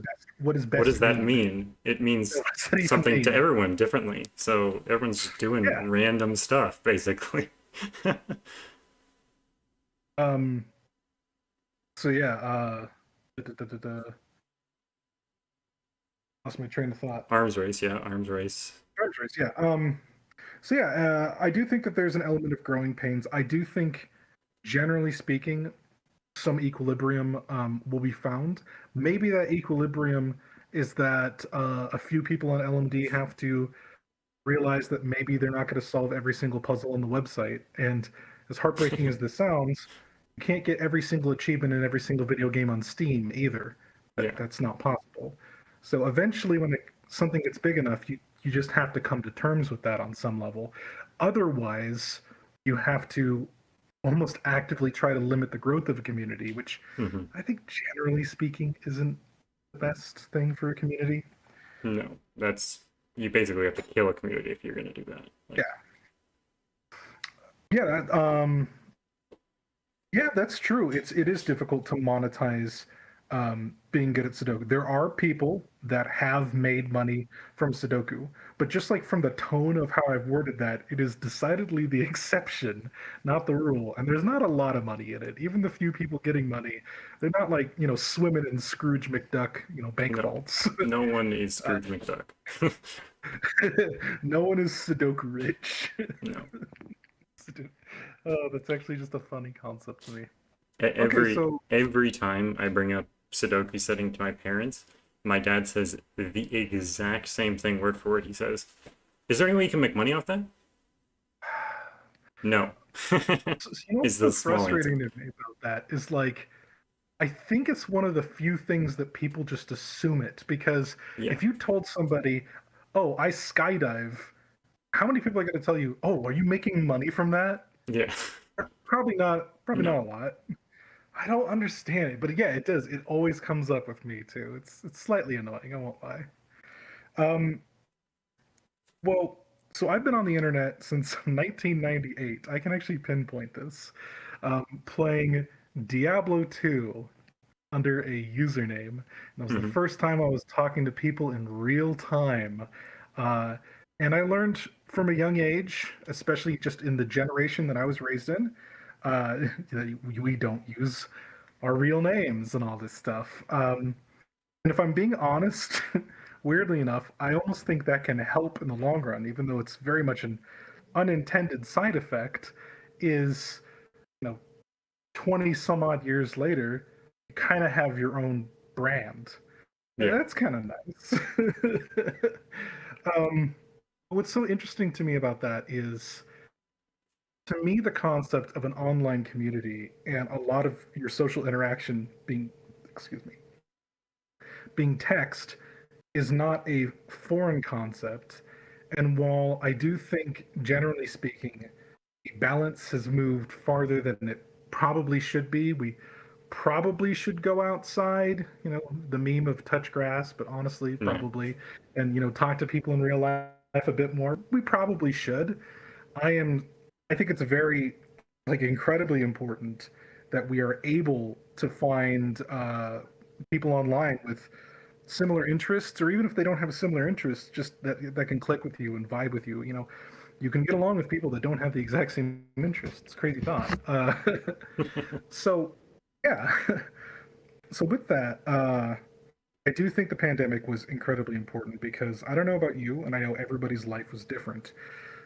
I hear some people talk about, oh, there was a lockdown. And they talk about it in months, and they say, oh, there was another lockdown later. And maybe that is how most people went through this. I've basically been in lockdown for 2.5 years. Yeah. That's very individual. That's very specific. Most people aren't like that, but that has been my life. I'm 1,000 miles away from like anybody I know in person. So in some ways, online communities kind of saved my life. Mhm. Uh, and I think that's an important aspect to talk about. So, because before we were talking a lot about puzzles, and I did, earlier bring up some of the effects that this has done on the puzzle community, and why it's important to have puzzle communities, because for posterity, people might actually know how to make puzzles now. Crazy thought, which is, it's great. Yeah, it is But actually crazy. just the pure social aspect of this, I think, is so critically important. Yeah. Eric Fox quote, actually forgot who said it already, about like, I used to be so lonely doing this. Yeah, I it mean, was Eric's Fox. Yeah. yeah, my heart kind of breaks with that, and Yeah. like, I totally understand, because in a lot of ways, Eric might have been one of the youngest people doing this before 2020. Now, Yeah. obviously, there's a bunch of 14, 15, 16-year-olds now, Mhm. but he was like 14, 15, and 16 before it became huge. Which is So that. weird and shocking. It's cool, but It's I can very cool. understand why he felt alienating. So in that Yeah. sense, that community really helped. And I do see that. I really do. And it's not like every single day I'm getting a DM that's like, thanks for being part of this community. No, nothing like that. But people will jump into VC that I've never seen before, and they will say things like, oh, dude, I'm so glad I found CTC. That is not that rare of a No. of a thing. And that, in a lot of ways, is the advantages you get with really big discords. I don't think big discords are nearly as focused. They can't be, but it's a nice town hall feeling. A Mhm. nice town halls are even too small. It's a nice, plaza, city block. I don't know, where you can reach out to pretty much anybody. Maybe I should actually read the chat, because I'm totally not. Uh, It's okay. So I was thinking about a couple people. I think it was the Cogito. might have been someone else, was talking about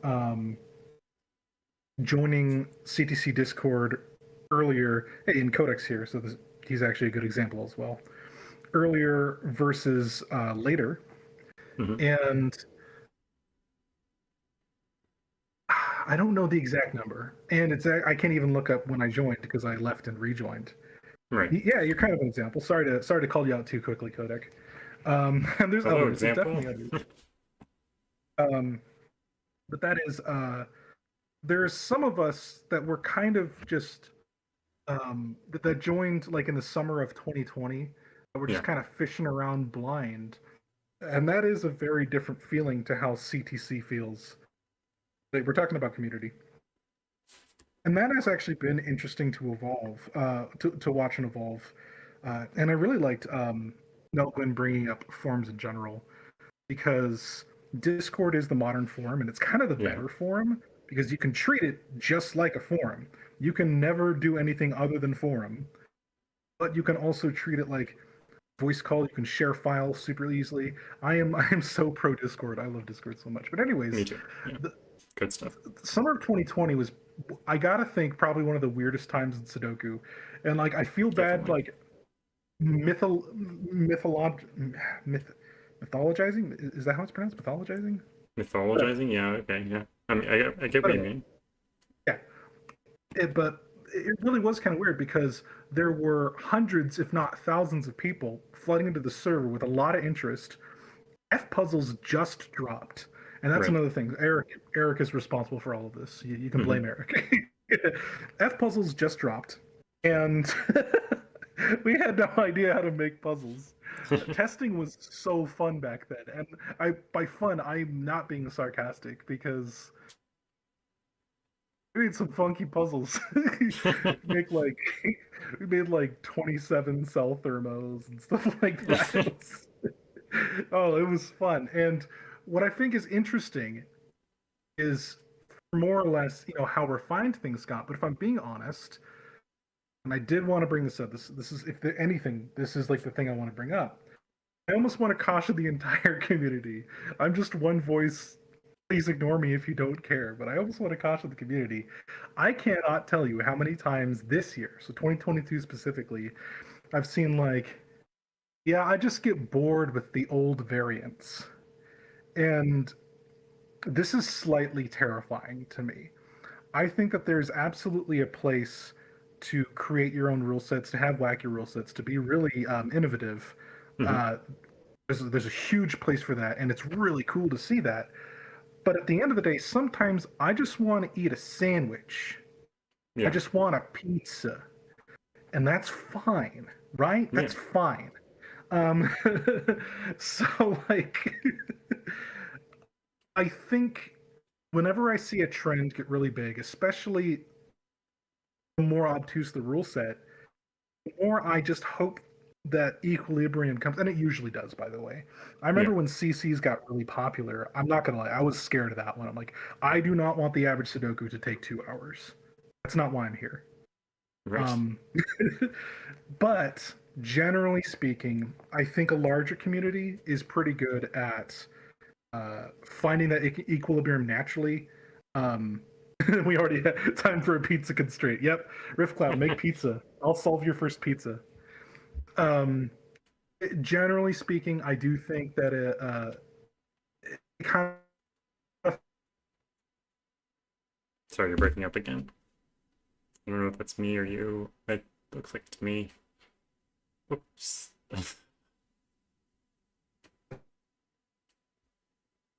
Okay, we'll just have to...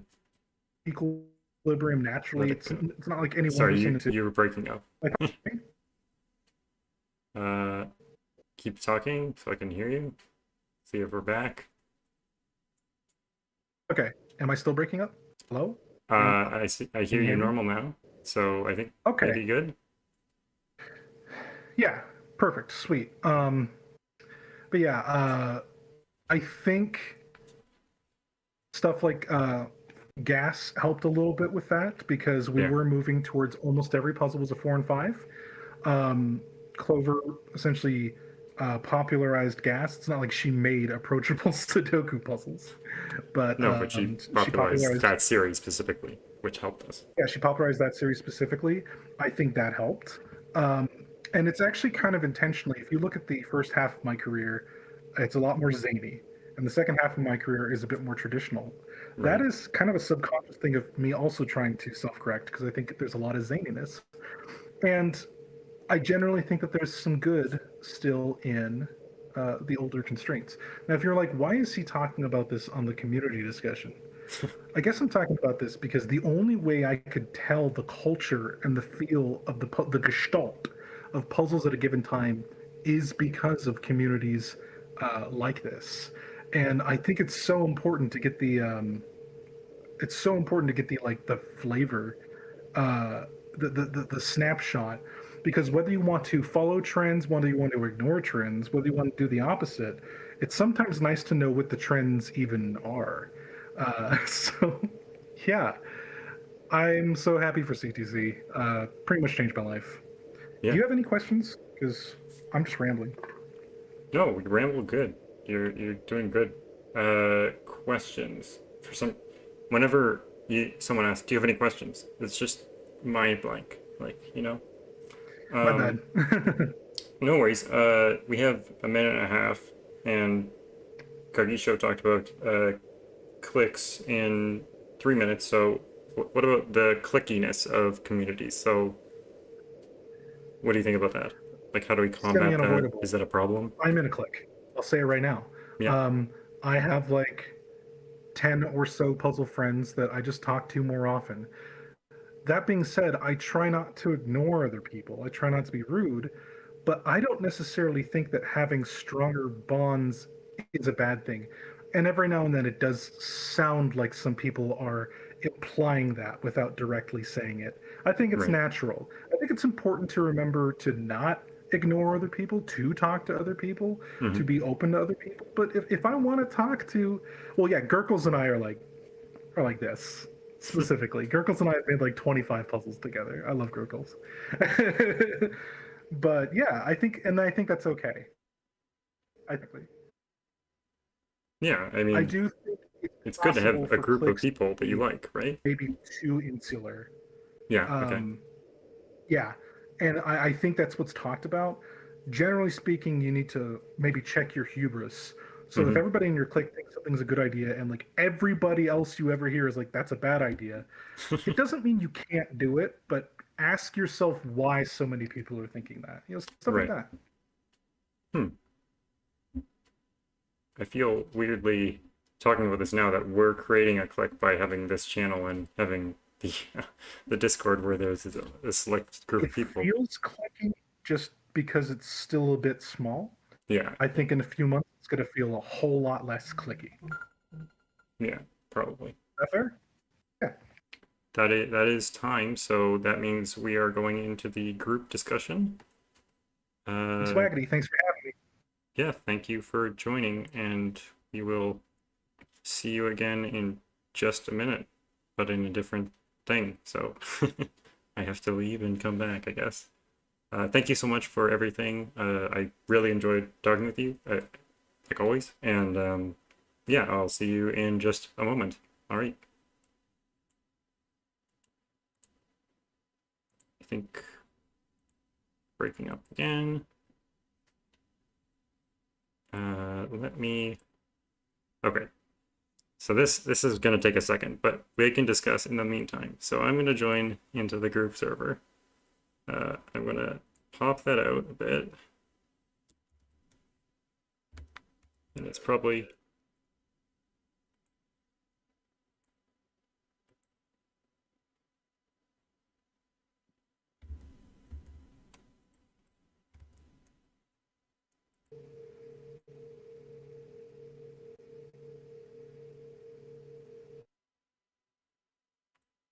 There will be issues, so just stand by.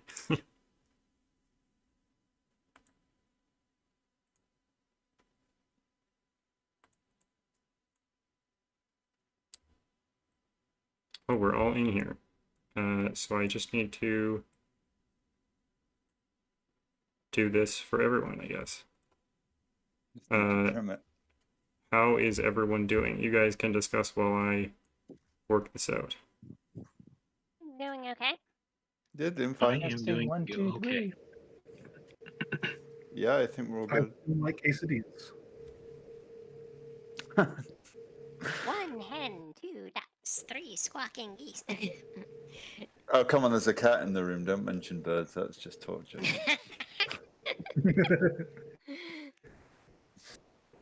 So actually, I guess just Apparently, I'm a starting. vaporwave witch. Oh, you're a vaporwave witch. No, I was Yeah. just thinking as this was going on, though. One thing that I guess kind of stuck to me. Sorry, I'm talking about the theme here. I know this is terrible. Yeah, stop, please.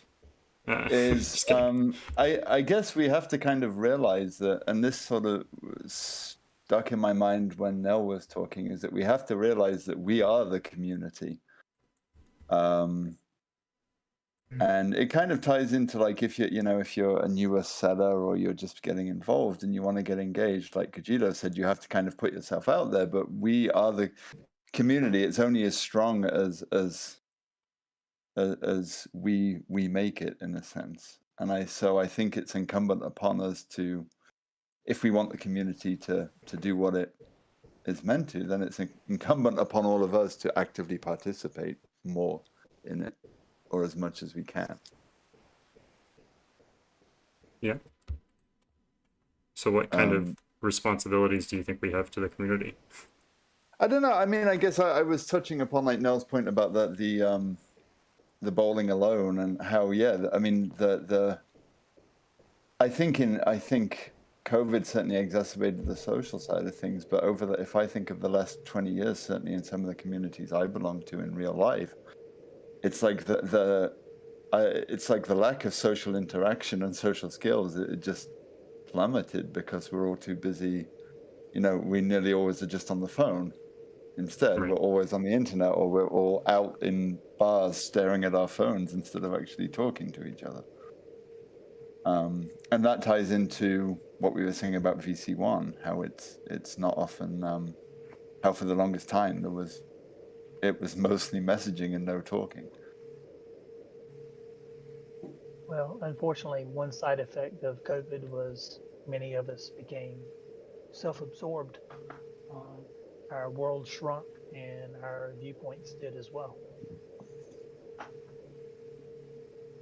That's true. I think partly by necessity, but I also think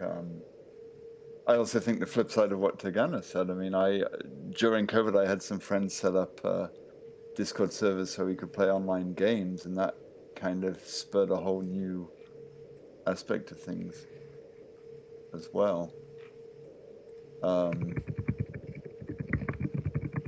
Yeah, I think who's typing? Yeah, I don't know. It's interesting. I mean, it's. I guess when I say incumbent upon us, I don't mean like us per se, like the 6 of us here. I guess I mean everyone on the Discord. Yeah. Like the community is only going to be as strong as its membership, essentially. I We don't are a think small conical cross section. yeah. I don't think anyone can argue with that. The community is as strong as its members, right? Yeah. So I have to remember that individually, we're the face and the voice of what newcomers see. So if you get asked something individually, remember that. Right. Mm-hmm.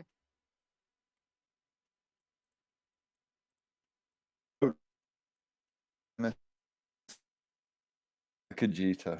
Sorry, Marissa. It's okay. If people are turning their cameras on, then turn them on now.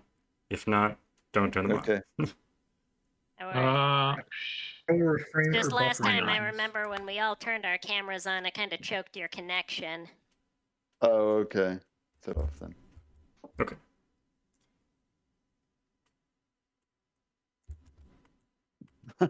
No, it's a mix. It's all over the place.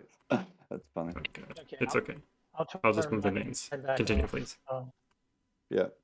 Um, You've seen me. No one else needs to.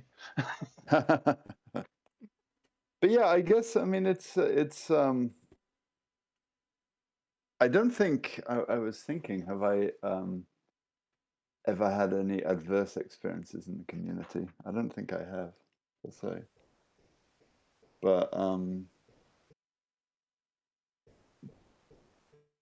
But yeah. Anyway, I've done plenty of talking. Someone else pick up the button here.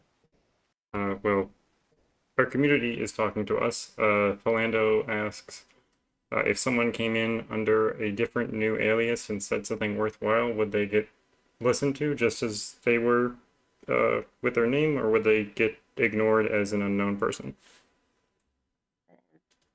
Yeah, that's a test think- for. We can only speak for ourselves. What was that, Tyrgannus? Oh, I was saying you go to Nell. Actually, I didn't want to interrupt. Okay, no. I was just saying that is a useful test, but it's also kind of hard to empirically measure. Like, it's easy to. It's hard to verify, to, like, actually, like, test things like that for whether they're true of a community. It's. Well, like, yeah, I mean, sorry, go ahead. I was going to say, because I mean, it's a very. See, this is a scientist in me. I'm thinking of now like an experimental design, but no, it's a very, you know, what's something worthwhile. I mean, what could be defined as something worthwhile to one person is going to be completely different. I mean, you know, if I guess if you're talking like, say, blanket stream, say if someone came in with, if the Fistomephel ring hadn't been defined or whatever it was called before, if someone came in and said that, would that suddenly be worthwhile? I don't know. I mean, it's very, even something like that would be very hard to quantify. Because you have people out there who absolutely loathe Set, and you have people out there who love Set. So, yeah. One of the biggest difficulties with this question is because in a vacuum, if we don't know like what the person is saying, it's borderline meaningless. Let me explain. If somebody I've never seen before says, "Hey, try my puzzle," I'll be honest, I'm not likely to try it. And that's because I'm not likely to try most people's puzzles, because if I did, I wouldn't be able to sleep or eat ever again. There's just too many puzzles. However, if someone I've never seen before is like, "Hey, could you help me with do you think this idea is, where is this channel?" Those type of things, yeah, absolutely. Those get attention. But, hey, do you want to do this puzzle? Probably not. It's also hard to recover from a first impression. If you walk into the room and don't read the room and you push everybody out of the room, it's kind of hard to recover from that. So first impressions are huge, especially in a community like this.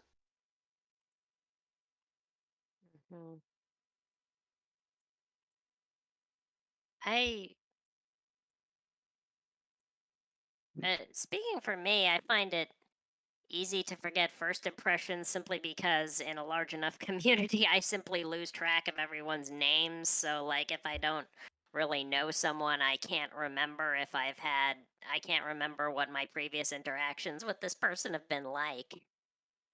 That's fair. But that relies on the community already being Large, yeah. fairly large, yeah. I mean, Yeah, I guess. Sorry, go on, man.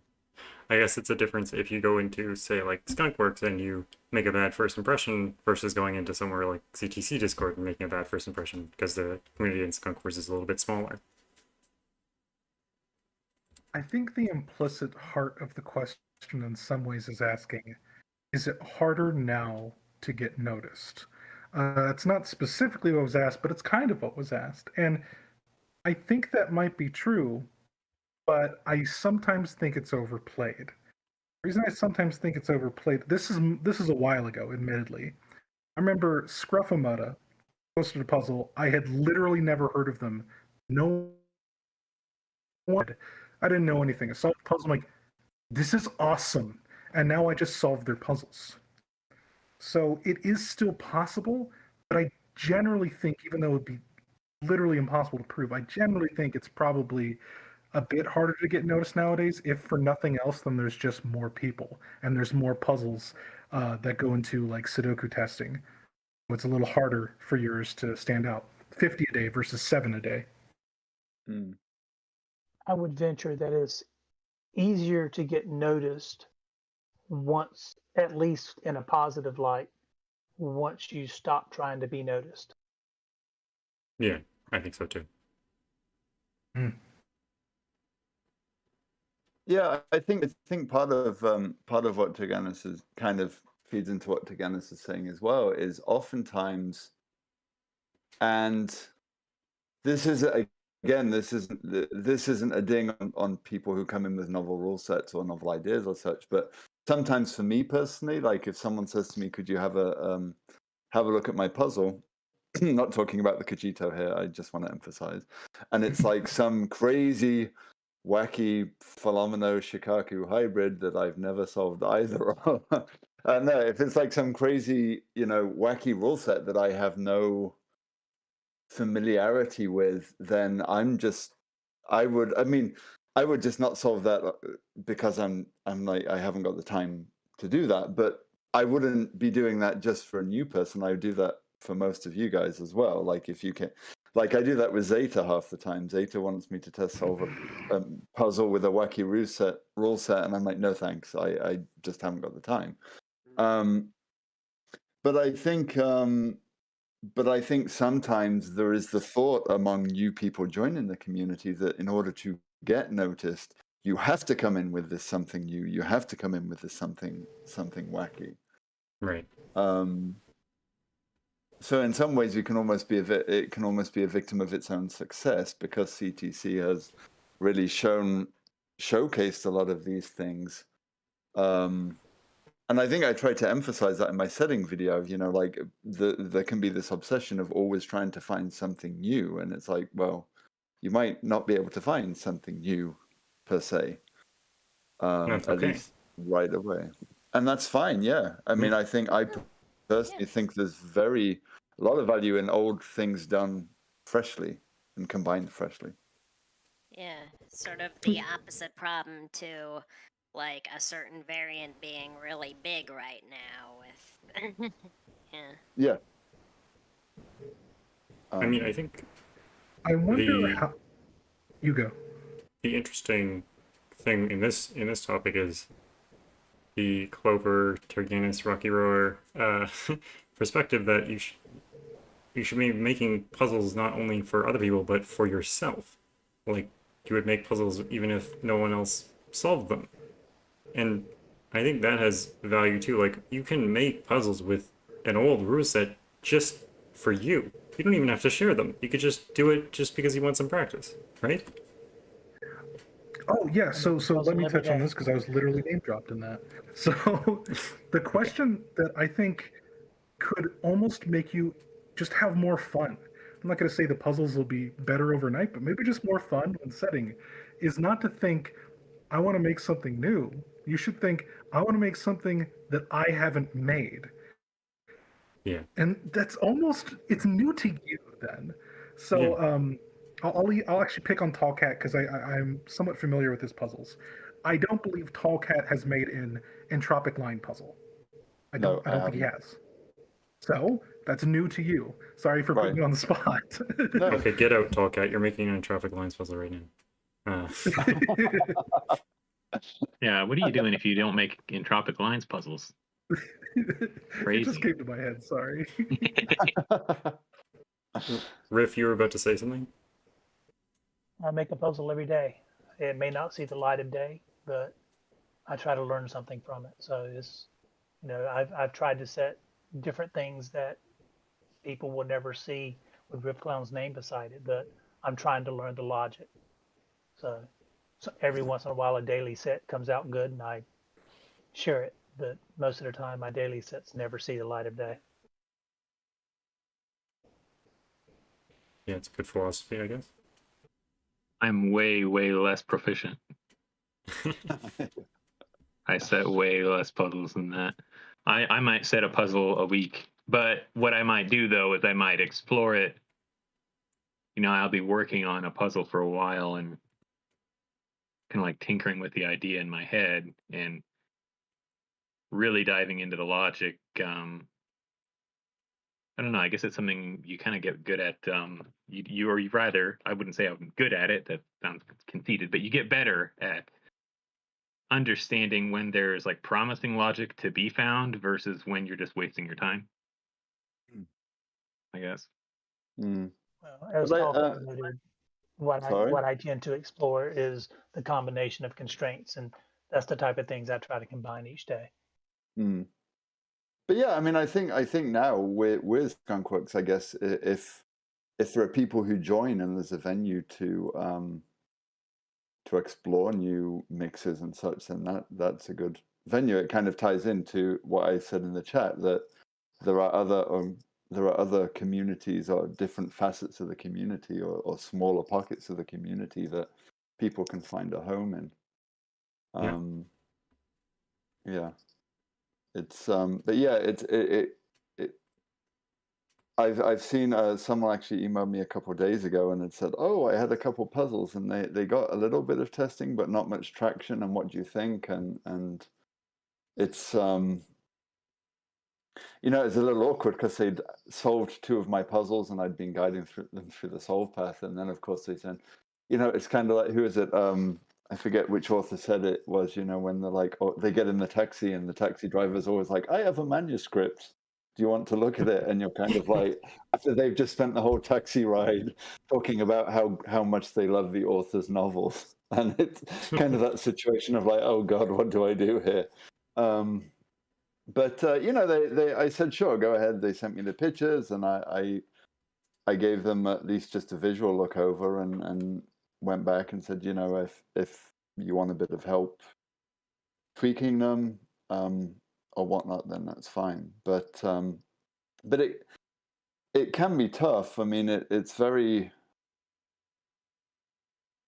if you're, and I'm sure I know. I think I forget who it was said about Codec, like when Codec was live solving in VC1, and it was like there was a time when it was like someone would come in at almost every few minutes and say, "Hey, Codec, do you want to solve mine next? Do you want to solve mine next? Do you want to solve mine next?" And poor Codec, I think, was one of the few people solving in VC1 at that time. And it's tough. I mean, it's finding that balance of being kind of welcoming and that, but when and I think, I mean, I was maybe mea culpa a bit with Kajito when he first joined the Discord, and he asked me to test a puzzle, and then I think he emailed me a couple more times, and it got to a point where I was almost like thinking I'm not his personal tester, but I just kind of ghosted him for a bit. And perhaps I shouldn't have done that. Perhaps I should have said, look, I haven't got the time. I maybe just, maybe try and get other people to test. I mean, with community, you need communication. Like, you can't Right. just, Exactly. You have to set the expectations need to be explicit for it to be a welcoming and interesting community, right? And that ties into what Nell had said about how there are communities out there who'll say we have no rules, you can be whatever you want, and it's really, no, we actually have rules, we're just not going to tell you, and we're going to kind of bully them into you down the road. I think we've mostly avoided that here.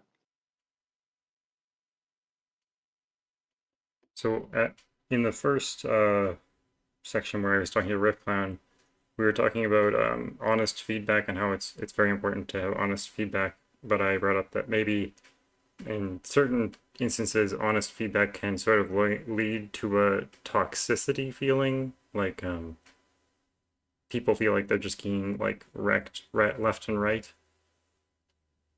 What do you guys think about that? Yeah, so one of the biggest difficulties with that is to remember when giving feedback, and I sometimes don't think people remember this, is that objectively best is not really a thing that exists in puzzles.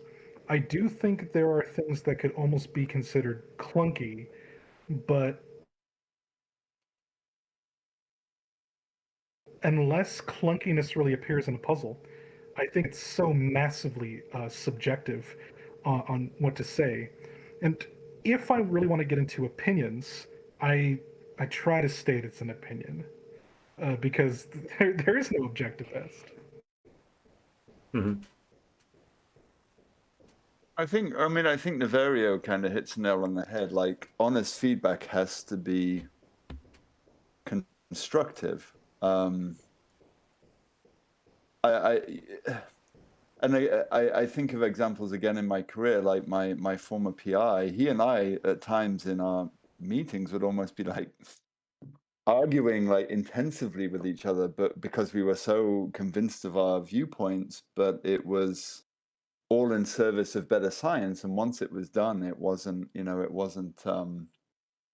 was nothing personal about it, but there was still constructivity. And, we were arguing our viewpoints, but we were still trying to be constructive and move something forward. Slightly off Any topic, kind. but what's a PI? Oh, sorry, my former principal investigator, my boss. I was my lab head. Sorry, I forget. I slip into lingo. No. But yeah, it's I abhor the kind of feedback that if someone's just saying, well, that's a crappy step. It's like, great. So do you have any idea how to what else could be done? And if they're just like, no, just wanted to tell you it's a crappy step. It's like, well, thanks. That kind of thing is leaning into what you say about toxic environment. And if there were people who said that to me, I would probably be avoiding them, or not asking for feedback. Right. So I think that's the caveat. It has to be honest, but it can be honest, but it has to be constructive.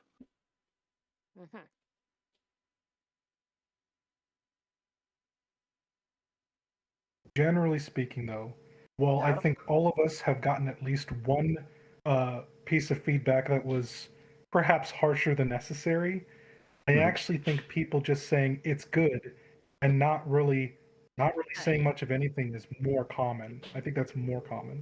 Yeah, So definitely. in some ways, or not saying the anything. opposite problem is bad too. Yeah.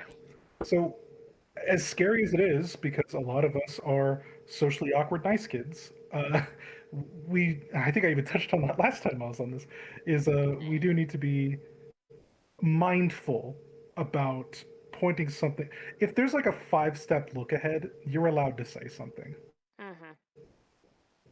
Yeah, One thing I sorry, go ahead. One thing I meant to bring up last time, as Tyrgannus touched on, it sometimes can be harder, like with people like we're all in each other's Discord servers, but also I actually usually find it easier to give negative feedback to people I know, partly just because it's easier to predict how well they'll respond to criticism, but also because it's easier to get a sense of what sort of criticism they'll find helpful and useful.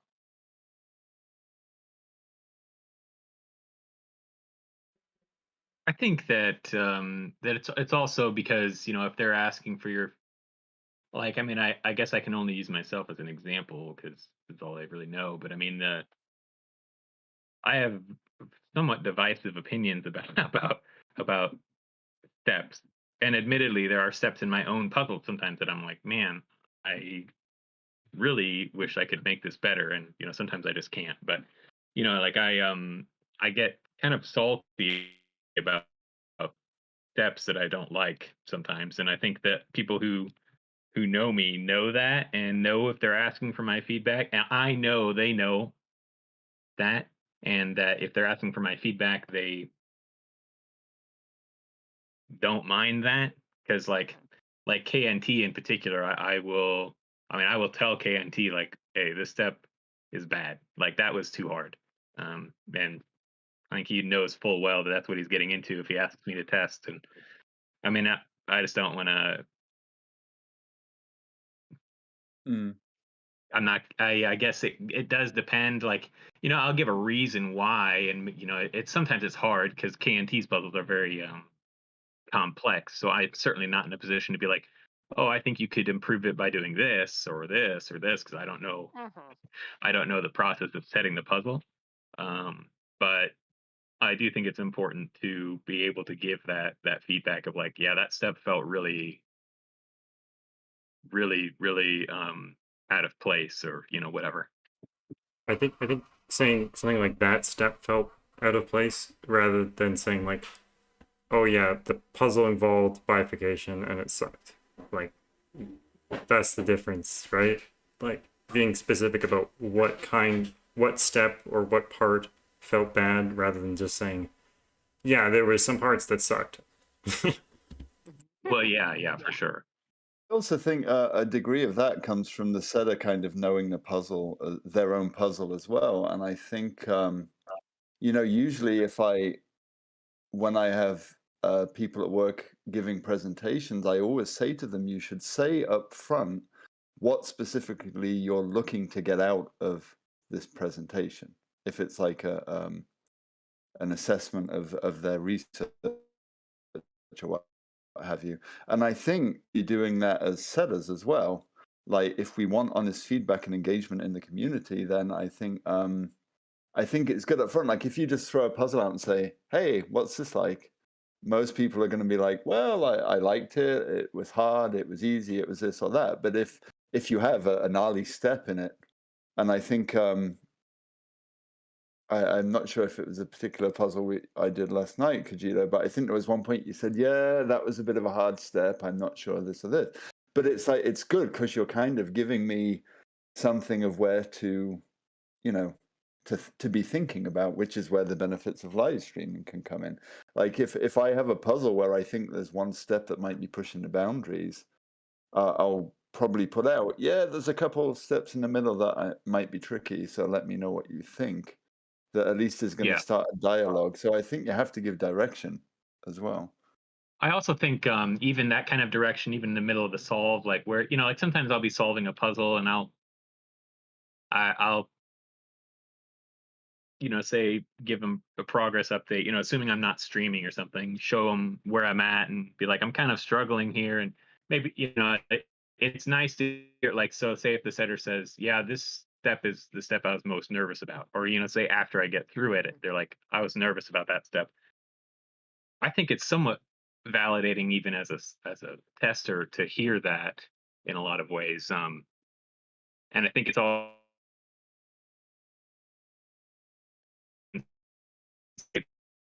when like they were nervous about it and questioning. What was that? I hear You were fun. breaking up a bit. Oh, but say if the step was, say if I struggled with the step and then they said they were nervous about it, then that might be reason to kind of take a closer look at it and see if there's some way to patch that in some way. I think especially as setters, what steps, usually if you set a puzzle you really like, there are certain steps that you really really like about it. You're not gonna just be in love with every single step usually. So there are definitely usually there are going to be some places that you are particularly interested in feedback on, but it's kind of hard to say that in advance sometimes too, because if you're like, oh, in particular I want feedback on well, how hard was it to prove that this cell was shaded? Well, then they know it's shaded, so it's like, okay, if that Yeah, makes how sense. well telegraphed was the expanded fistomethyl ring? Right. Right. I mean, I don't know, Kajiro. I think I'm going to love every step of my entropic lines puzzle. Oh, okay.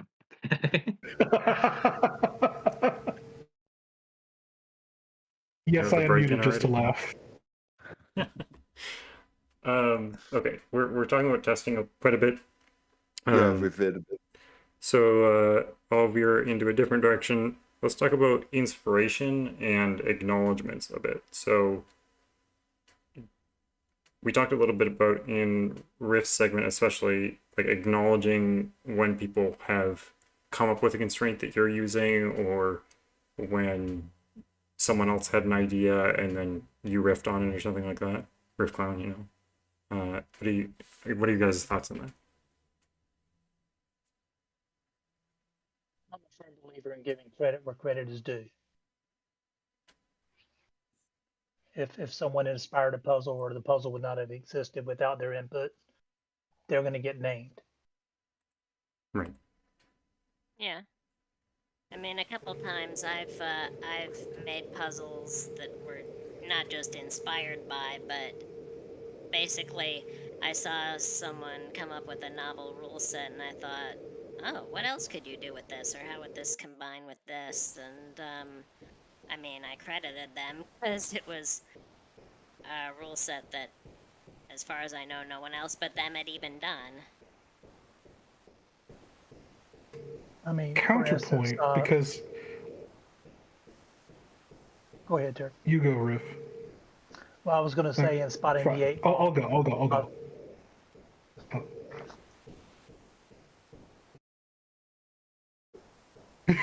Okay, Tyrgannus, go. I'm so sorry. That happens with latency sometimes, and there's no visual cues. Anyways, sorry about that, Riffclown. My brain sometimes is pedantic. I really don't try to be. I don't try to be annoying about it. But my brain went to, I have no idea who made Arrow. I have no idea who made Killer. I have no idea who made Kropke pairs. So on some level, just making a puzzle and not citing anybody is okay. So it can't be taken to a complete extreme. Oh, yeah. To that end, I'm not completely disagreeing with whatever anybody's saying. Well, what I was going to say is for my puzzle spotting the 8 ball, the idea, I would not have had the idea, and Analytical Ninja came into the Skunk Works with the idea. Now, we did find out later that it was a pre-existing idea, but still that puzzle would not have existed without him. So I made sure when I submitted it to CTC, and eventually it did get a feature, and I'm very thankful for that. But I made sure Analytical Ninja got credit for the idea as well. I think as well. I mean, it's very just tying it back to community a bit as well. I think I forget who it was. I think maybe Clover had said in her interview about there can sometimes be this fear that if you come into the community and you have an idea for something, that there are going to be 50 people who are going to jump on it and swipe it from you, and suddenly it's not yours anymore. And I think that can be something that can be particularly daunting. Again, I think it might have been Clover who said that the people said, "Oh, well, I kind of want you to test this idea, but I'm not going to tell you what the idea is." And it's like, well, you know, but yeah, I'm very much on the if it's something relatively novel. I mean, it also depends on the timing. Like if Riff and I had put out a first lockout lines puzzle, and someone a day later said, "Hey, I came up with this constraint lockout lines," you know, obviously that would be a bit annoying. But I mean, at this point now, we don't. I don't think he and I are chasing down everyone who does a lockout lines puzzle, saying, "Hey, what the hell are you doing?" You know, it's out there. We put it out there. It's out there. I think it's the same now with some dots. I mean, I've seen a couple of puzzles though of those, and they're more and more coming along. So I think there also has to be an acceptance on, if you develop a new constraint or have a new idea, that if you think it's a good idea, then you're kind of wanting it to get taken up by the community, right? Yeah, the 15 minutes of fame is gone. Yeah. It So I belongs mean, to everyone now. right, like the doublers idea, like Zeta did that, and then before you know it, it took off. And the community, actually, the CTC, I think, is very good at kind of elevating trends and shaping things a bit. And that actually might be where we get into a bit of trouble with LMD, is that if trends that take off on CTC become very prevalent, then, and it's not something that people on LMD particularly like, then you end up with a bit of friction there. It's It's one also a of those matter of how things the ideas where, are presented. yeah, it's one of those things where it's pretty much impossible to come up with like universal rules, but it's often difficult to come up with universal rules for anything. Right, exactly. Going back to Tyrgannus' pedantic point, I think there becomes a time when the idea is no longer like controlled by you. It's popular enough that other people are using it as a given idea in the environment in the wild sort of thing. Yeah. Whereas the other one is sort of like, oh, like I want to leave a paper trail because this idea isn't make it needs to be referenced and stuff.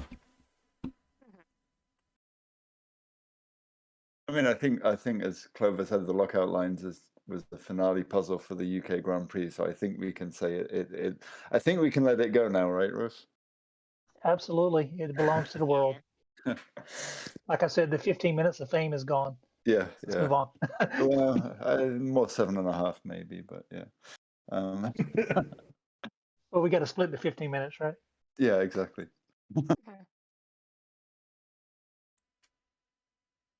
I know personally, and it's only happened a handful of times because I don't really make rule sets very often.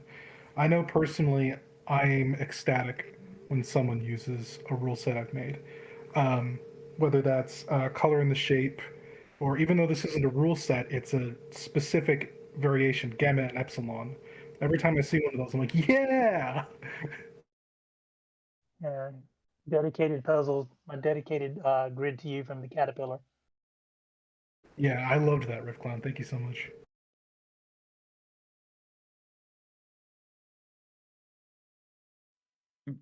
But yeah, I mean, the community in that sense can be kind of almost a good resource. Like if you have an idea for something and you throw it out there into the Discord and you turn around and everyone wants to make a puzzle with it, then great. You know, that's fantastic. But again, it's like you have to be prepared to let that go for a while. After a while. Definitely. Before we run out of time, I want to discuss with all of you about some particular very popular setters like Fistmafel or Richard Stalk, who don't really engage with the community in the same way that all of us do. Why do you think that is?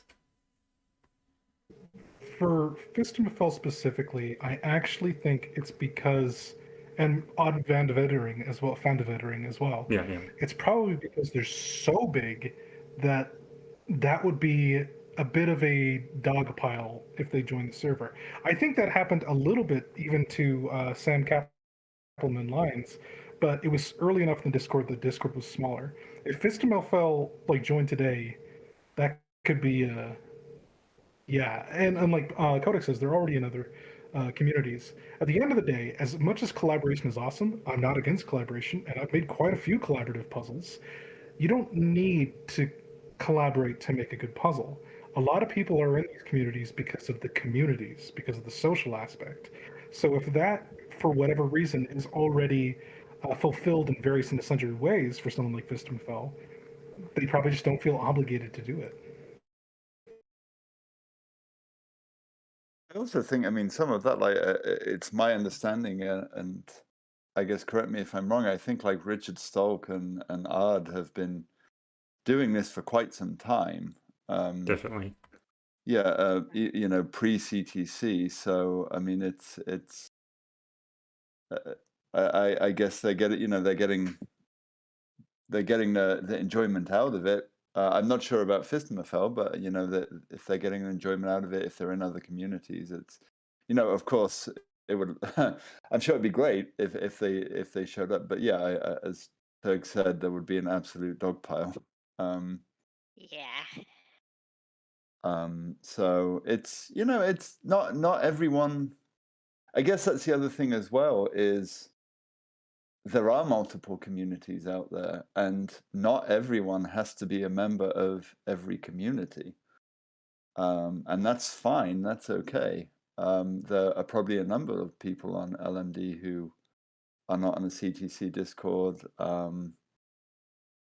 There are people on the quite a few people on the CTC who aren't on the Skunkworks, and that's fine, because if everyone was in every community, then there's no communities.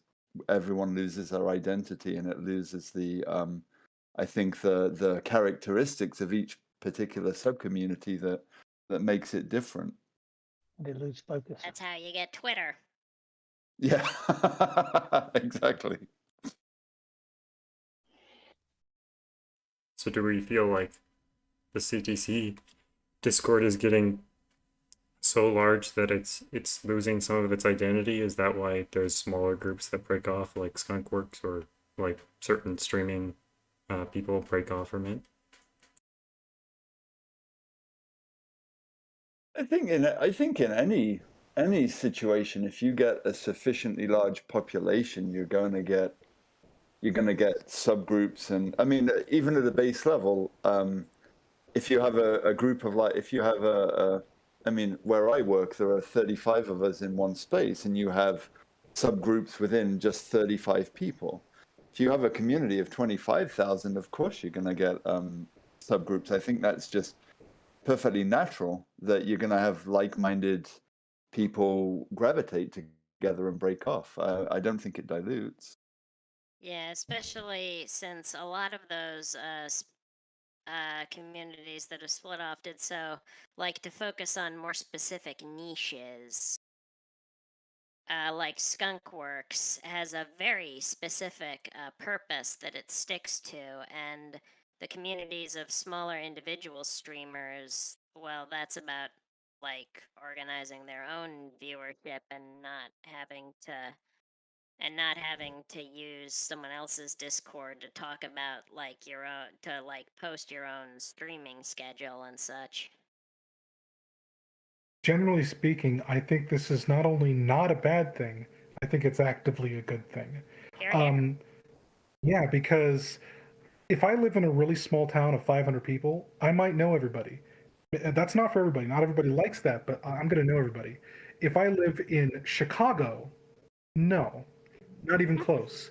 I don't have any camaraderie realistically with other people in Chicago. Gaming has fractured so much. I'm a huge gamer. I think that was obvious from last time. That it's not even just that you go to a console or a genre or a franchise or even a game. You have to go to the any percent speedrun, subreddit for a specific game, because it's such a big hobby. And as puzzles grow and grow, you are going to get fractures, but I just don't think that's a bad thing. No, I think, yeah, I agree. It's actively, change and evolution. It's what keeps ideas fresh. It's what keeps things new. I mean, new constraints. I mean, people coming up with new constraints. Not all of them are going to take off, but some will. And you get new logic. You get new ideas. It can be combined with this. It can be combined with that. I think yeah, I agree. Absolutely a good thing.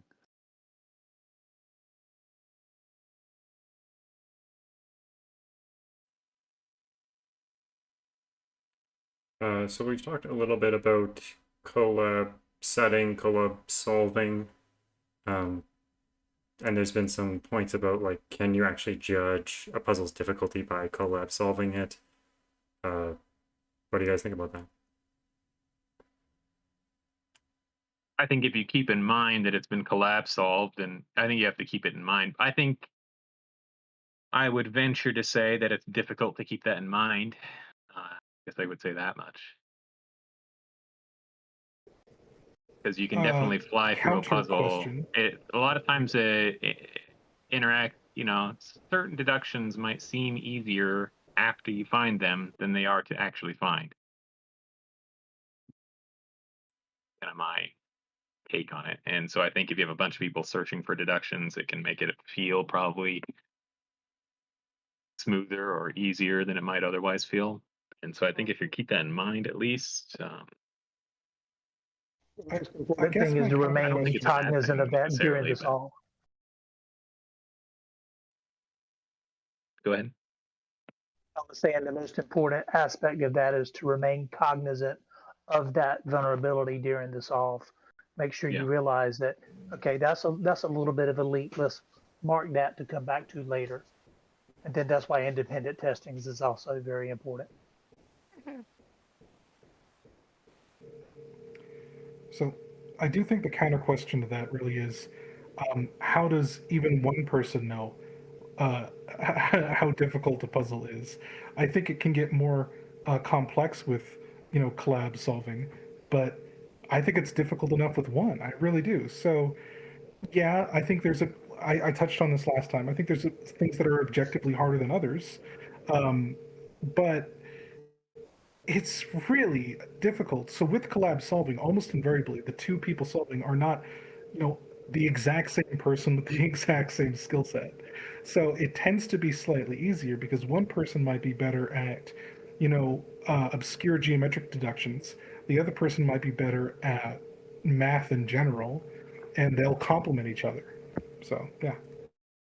I think it can also depend on the puzzle being solved as well, though. Like I couldn't imagine solving genomes, say, or collab solving genome or collab solving like 2D wave particles or wave particles, because I don't know. For me, I couldn't, because some of the steps involved there are like so meticulous and to think about that.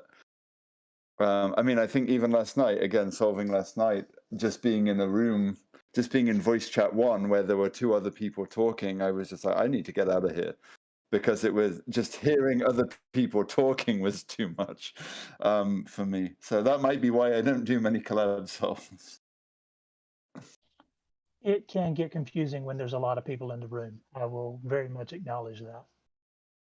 But yeah, going back to Turg's point, like I do escape rooms, and there are usually with a group of 4 friends and me, and we work really well together, and we go through these rooms pretty quickly because we all have different strengths and ways of looking at things differently. So I certainly think taking that into account on a Sudoku puzzle could skew the difficulty perception.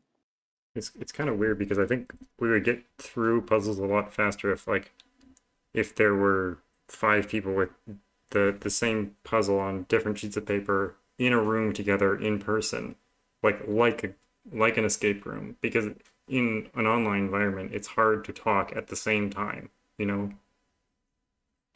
or look at something at the same time, as we're discovering. as we're discovering right now.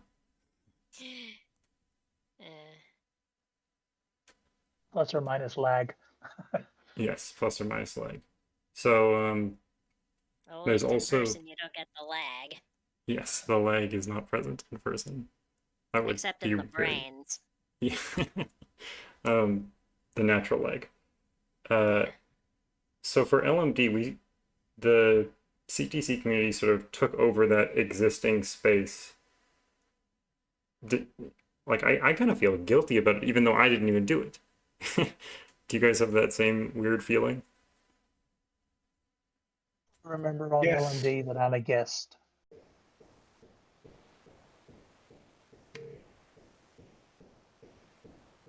So I recognize that I have more puzzles on LMD than some people.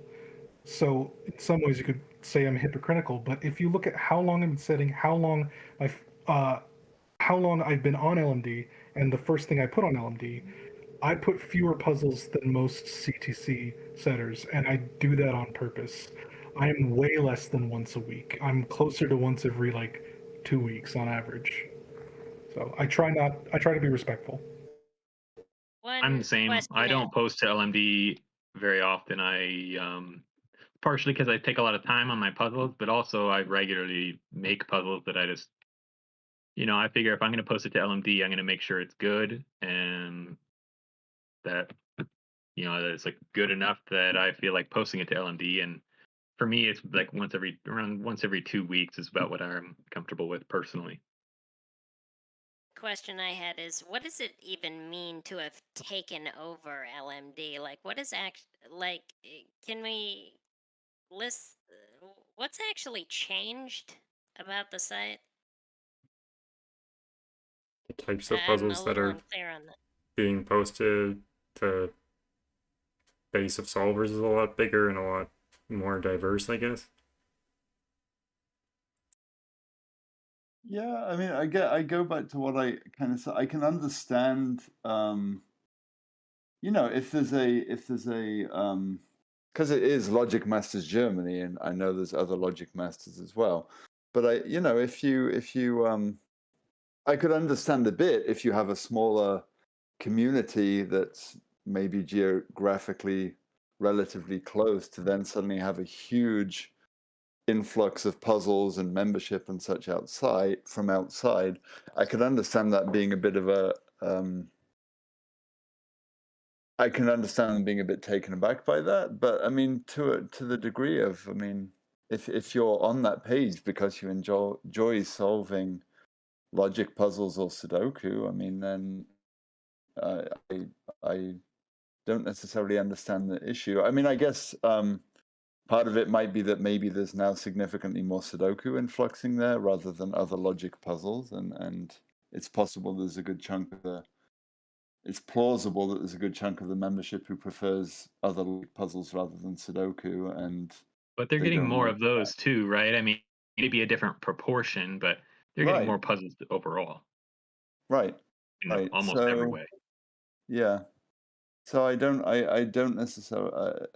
I can kind of see it both sides, but then part of me is like, but you're still getting lots of good puzzles. So Well, I one thing know, I and I read think on this is the LMD forum, because I do try to go and look at some of the one of the conversations that took place some time back was they were concerned that they weren't being fair to new puzzles that were being submitted because there were so many of them that they didn't feel like they could keep up with the influx.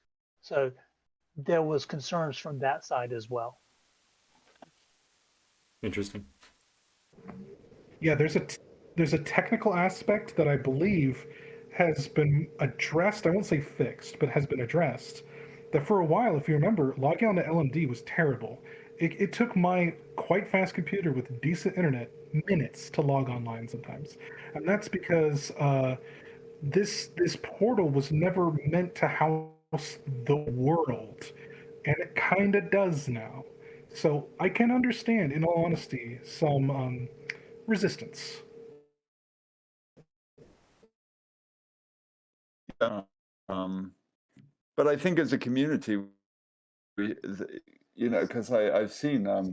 I think as a community, we should kind of be better at enforcing that, of saying. And I don't like being the person being like, look, you can only do this. But there are sellers among the community who, like, you go on and it's like they have 4 puzzles in the first page, and it's like, what are you doing? It's and I've talked to a couple of people about that, and they've generally said, "Oh, but I usually only publish like every 2 months, but then I'll publish like three and 4 in a week." And it's like, but I kind of feel we should maybe be a bit better at enforcing that. And as Riff says, and if we're going to post on LMD, keep in mind that we are guests there.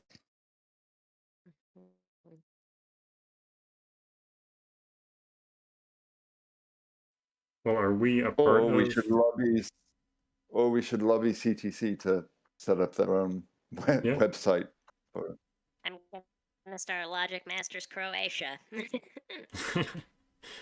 um, are we now a part of the Logic Masters Germany community? Like, are we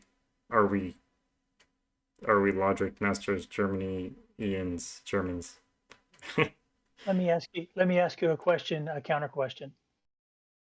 Are you a member of their forum? I am, I but am. not because I participate in it. I don't really participate Right, in but it what either. I'm saying, if you're a member, and there's a language barrier for some, but if you're part of that, you're part of most aspects of that community, and to me, that would include the forum. Yeah, in that sense, that's why I say I don't consider myself to be.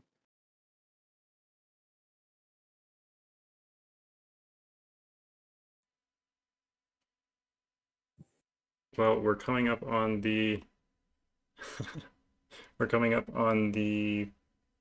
45-minute mark of this hour, and I think that's when I sort of want to end. So is there any closing topics that anyone feels like we missed?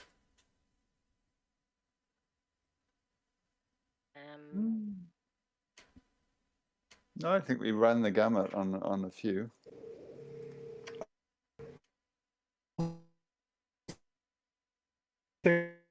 Of course. You're breaking up, Jared.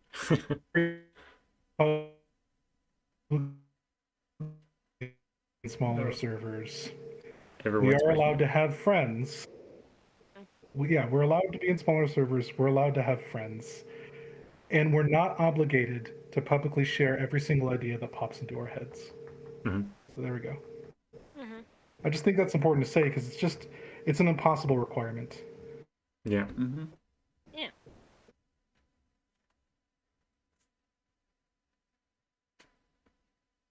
All right. Well, thank you everyone for participating in the discussion, and I think there was a lot of Thank you for having us on. good Yeah, points brought up. thank you. Yeah, thank you. Thank you. As my internet is having a hiccup, we will end there. Have a good rest of your day, everyone. All right. Bye. You too. Bye.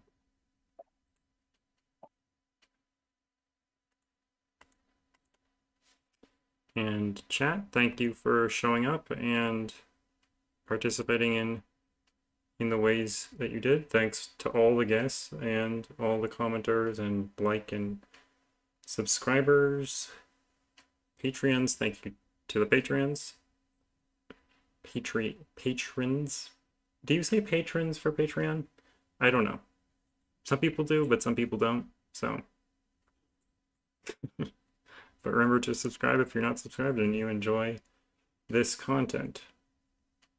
And watch this space for more stuff because KNT's interview is coming up next week. All right. That's everything for today. Have a good one.